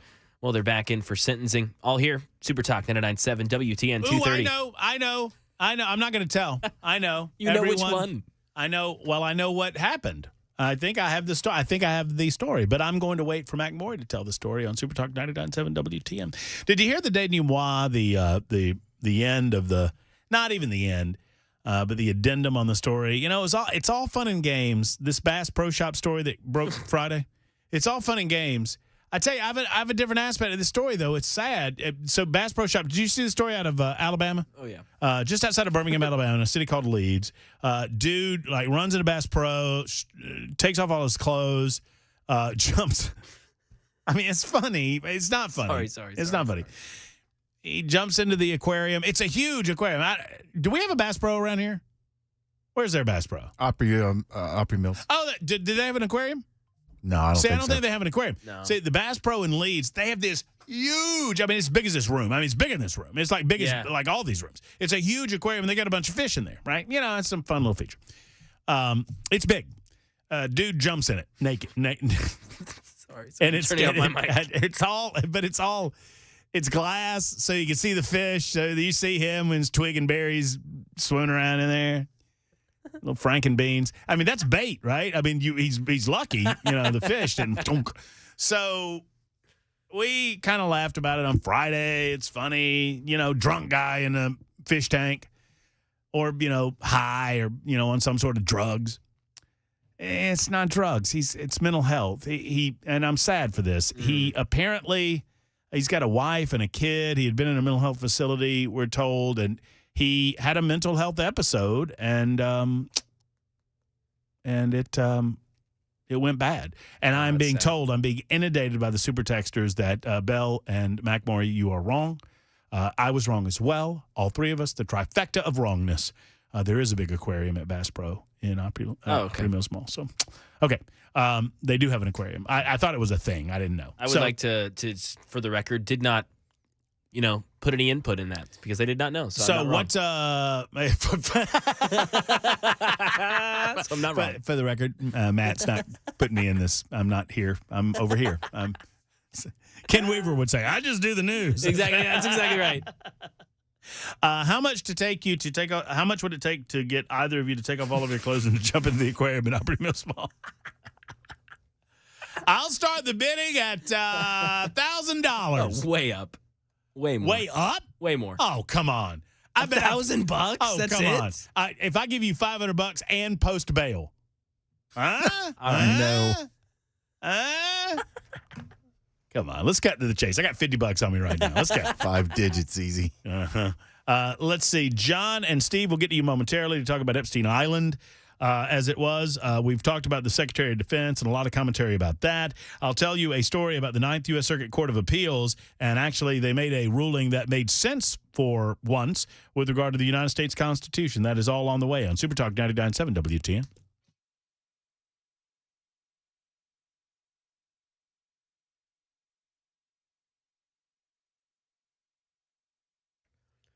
$2:30. I'm Mac Morey with your top stories. Right now, 54 degrees in Nashville. Got a weather forecast headed your way. Starting in Florida, Republicans have voted out their state party chairman who's facing a rape investigation. Andy Field with the latest. Florida's Republican Party holding a closed meeting and leaving after removing Christian Ziegler as their state party chair. A woman who police records say Ziegler and his wife, Moms for Liberty co-founder Bridget Ziegler, once had a consensual affair with, had accused him of sexual assault. Christian Ziegler tried and failed to defend himself during the Florida GOP meeting. Police have not filed formal rape charges against him. And Vice Chair Evan Power was named the new head of Florida's Republican Party. Legislative session starts tomorrow. One of the big issues will be Governor Lee's plan to let families use state money to pay for private schools. Another topic sure to spark a lot of interest will be a proposed year-long tax holiday on diapers, wipes, and baby formula. And the man seen on viral video attacking a Las Vegas judge was back for sentencing today. Last week, he refused to leave his jail cell, and today he was forced to appear in court. Alex Stone. Last week, chaos in the courtroom when 30-year-old Deober Redden jumped, flying over the bench and attacked Judge Mary Kay Holthus as she was sentencing him for a baseball bat attack on a victim last year. Today, he was back, this time surrounded by police, in shackles, a spit mask, and gloves to prevent him from scratching. The same judge giving him up to 2 years in prison on the original charges. He'll have to go back to court on new charges for the courtroom attack. And that is the latest news. Weather's next. I'm Mac Morey, WTN News.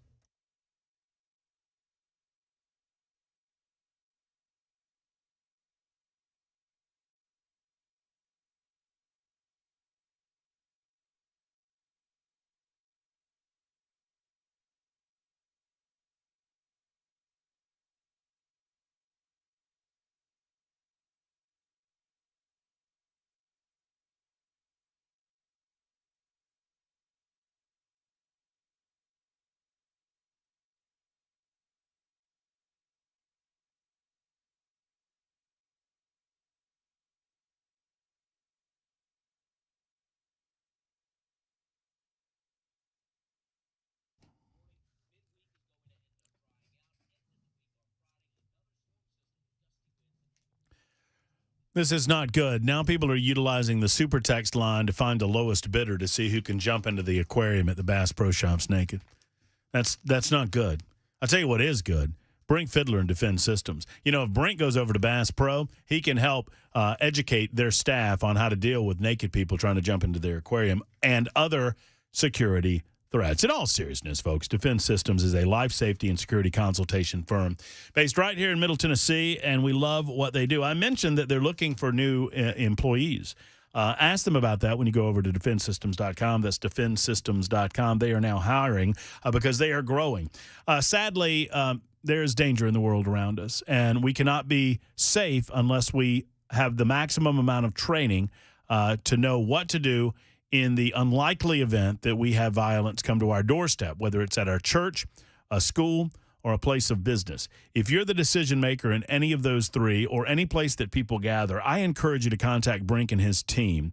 Brink, Tracy, Gloria, and the rest of the team at Defense Systems want to speak with you. They want to help develop an action plan for you. They customize them for your facility, rapid response medical, emergency and intruder action plans, amongst other things. They'll do site surveys for you as well.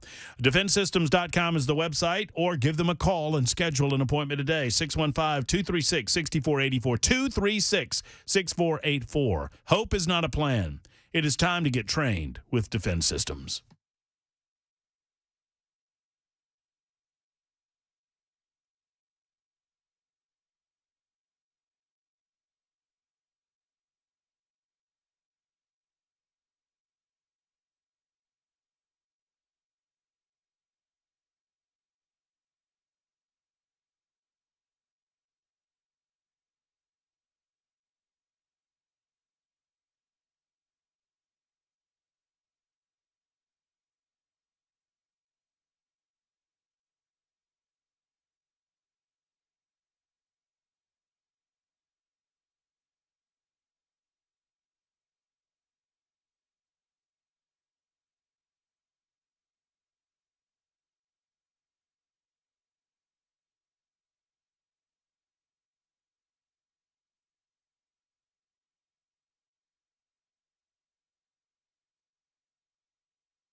Super Talk 99.7 WTN.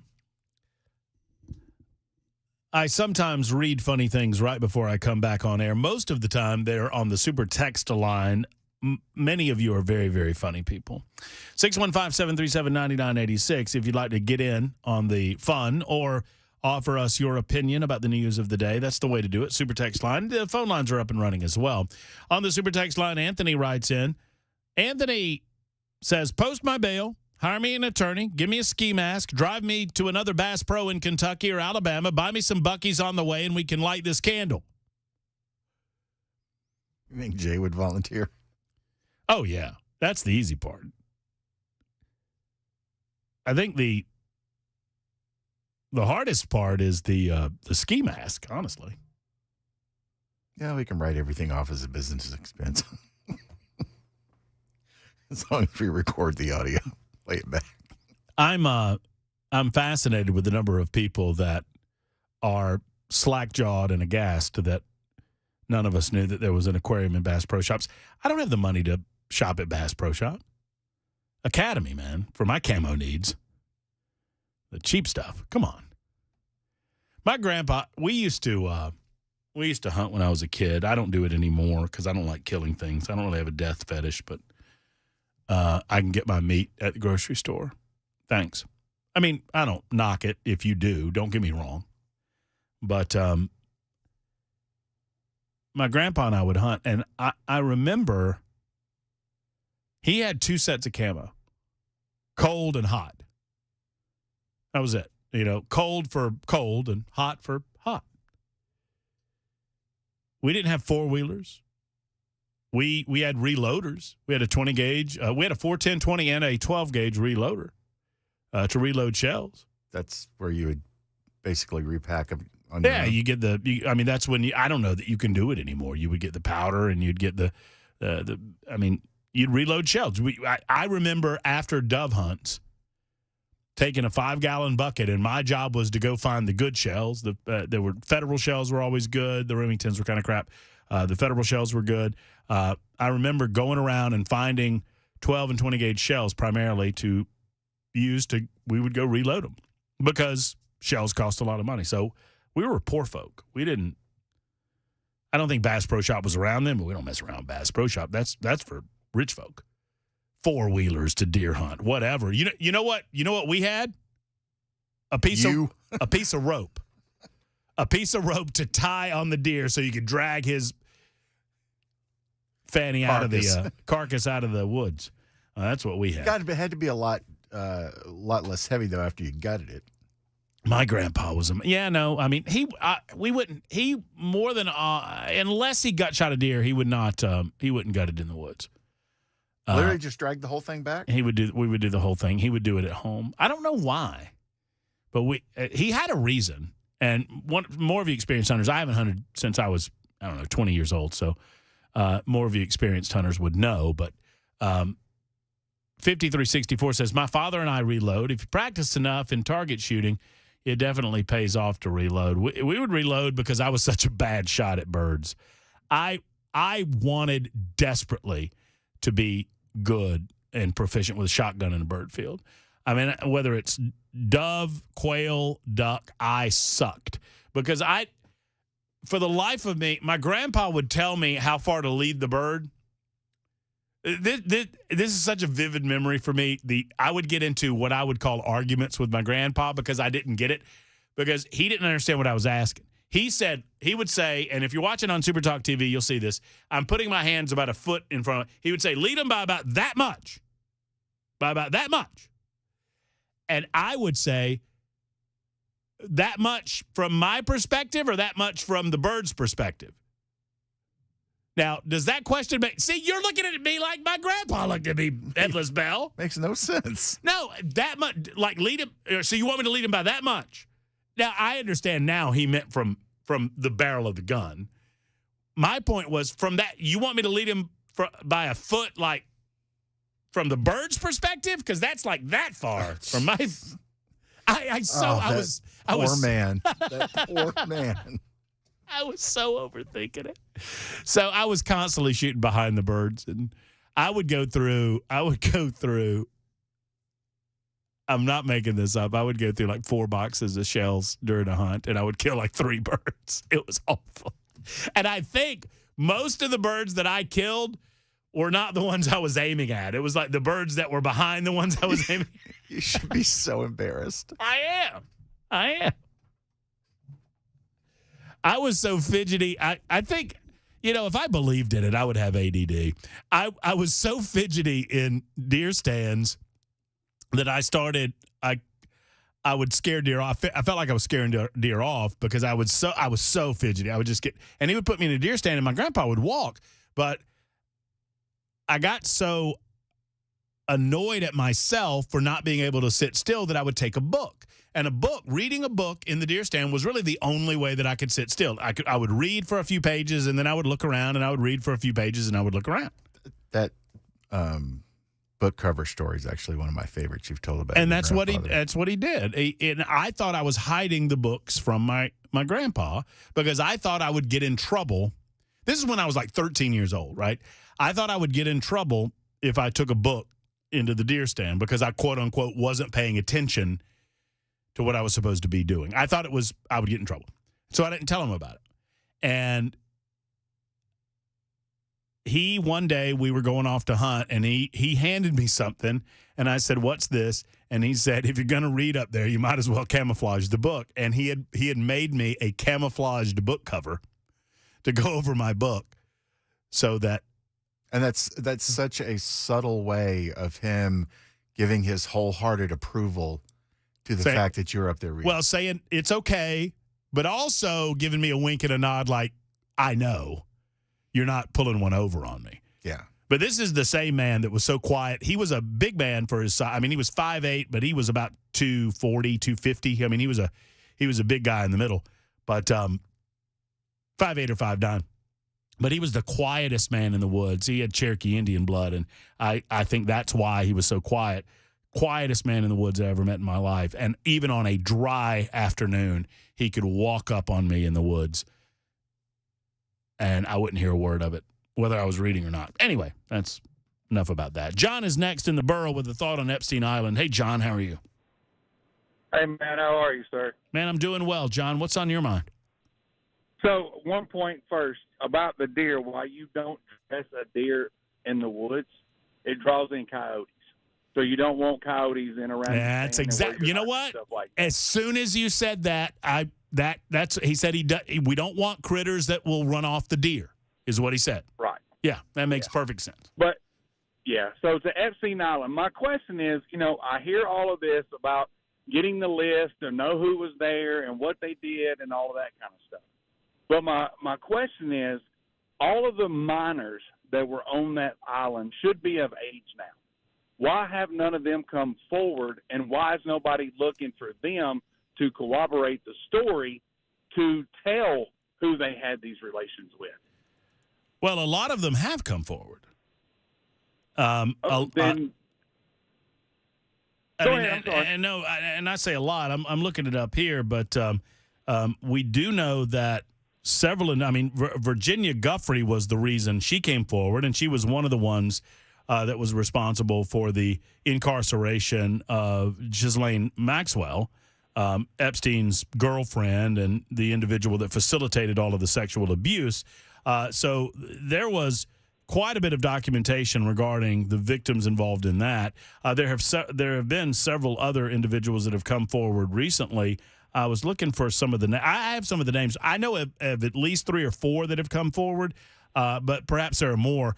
A lot of these individuals, Steve, were being trafficked and abused, but they were being trafficked and abused at the age of 17 or 18. Mm-hmm. So still traffic and abuse, but not underage traffic and abuse in a technical sense. But many of them were believed to be young as 14 and 15. So I know some of them have come forward, but I understand your point. We need to hear from more of these people. Yeah, and I'm surprised that none of these girls, you see all these people all the time filing lawsuits, for sexual abuse from actors and sports people and all that kind of stuff. I'm surprised there hasn't been any lawsuits filed.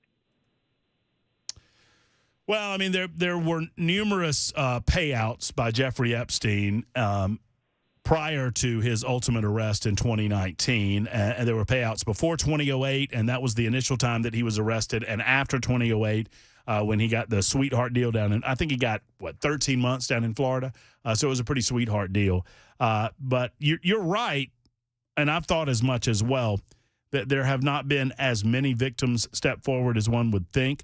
Some of them perhaps just don't want to. Some of them were paid off by Epstein at the time. Some perhaps don't believe that anything was going wrong or anything that was being done was, quote unquote, wrong because they were 17 or 18 years old. But one would think that there would be more people that would step forward. I would agree with that. Steve is next in the borough. Hey, Steve. How are you doing? This is I'm going to talk about the white elephant in the room, and that I don't want to minimize the victims as far as what they went through, but what really concerns me, keeps me up at night, is the fact that if you had video of someone having sex with an underage person, that gives you control over that person, because for the rest of their life, you control everything they do. You can make them do everything you want them to do, and there's no way for them to get out of it. And that's what really concerns me. Who all's compromised? You mean the individuals that were having sex with the underage people? If you're blackmailing that person? Yeah. Think of the control that gives whoever's pulling the strings. We talk about the FBI. Why aren't they doing more? Why aren't we hearing about this? And it keeps going back to me. Who's compromised? Who's not investigating because there's been a compromise?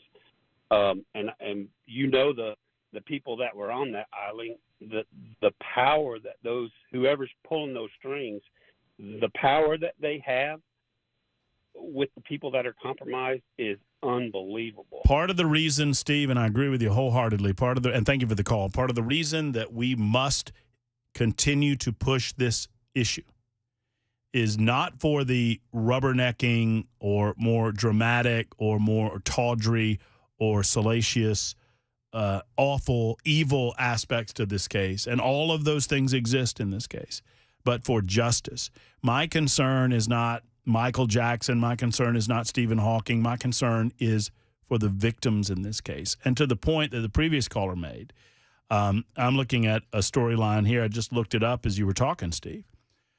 In this recent document dump today, we found out that there were new photos of a large number of young women that was a part of a document dump, part of a filing about Epstein accuser Sarah Ransom, who was not part of the proceedings but laid out the inner workings of Epstein's, quote, massage network and testified the victims referred to Maxwell as Mama Bear. Guffrey's lawyers, that would be Virginia Guffrey, said the photos establish Maxwell's presence on Epstein Island during a time where she testified under oath she was hardly around. But there were many, many women around, and many of those women's names are known to prosecutors, but there's an attempt to protect their identity because some of them were indeed 14, 15, and 16 years of age at the time that they were on the island. Other filings show lawyers for Alan Dershowitz, an intervener in the case and former attorney for Epstein, attempted to attack the credibility of these women, pushing back on their side of the issue. So that's where we are on that. We'll check in with Brian Wilson, see what's going on the drive this afternoon. After this brief timeout, it's Matt Murphy and The Murphy Show on Super Talk 99.7 WTN.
Super Talk 99.7 WT, and our time has expired, but never ye fear. Brian Wilson is here with The Drive on this Monday edition. Hello, Brian Wilson. How are you? Hey, Matt Murphy. How was your weekend? Had a great time, although I spilled Pepsi-Cola all over my jogging pants, and people thought I had peed my pants in Sam's Club. But other than that, it was great.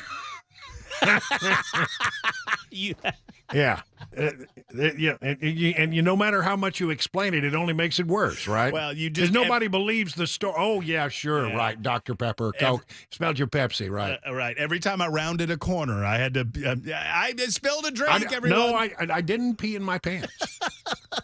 I know you didn't expect that answer, but I hope you had a good weekend. That video, my wife watched that video of Grogu and Solo like 28 times. It was Cabana wife is on a trip down to Florida to visit with her parents for a couple of days, and so I had the whole weekend with two dogs and myself. And let me just tell you, a puppy is a lot of work. I mean, it is a lot of work. And she wants to be out of her. She has a huge crate to run around in, but she wants to be out. She wants to be with us.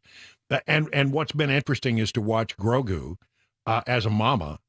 First of all, she was a very good mama and was very good about the feedings and all of that. But now that the puppy is sort of, zooming around the house and motoring much better. She's now, today or tomorrow, will be 6 weeks old. Mm-hmm. They got all kinds of playing going on. And Grogu is acting like a puppy herself. So awesome. It's really pretty cool. It's nothing like a little puppy in the house. What else going on the drive? What do you got? Well, I want to start off by talking about this very, very strange, weird thing involving the Secretary of Defense. I mean, where was he? What was going on? How come nobody knew he was in the emergency room in the ICU and was, not able to carry out the functions of his office? I mean, this sounds very serious, and it is much more serious when you consider, we have men and women around the country who are really facing danger every day right now in the Middle East. We look forward to that. 3 o'clock. Sorry to cut you off there. Brian Wilson in the drive waits for no man, not even Brian Wilson. Mac Morey's up next with the news.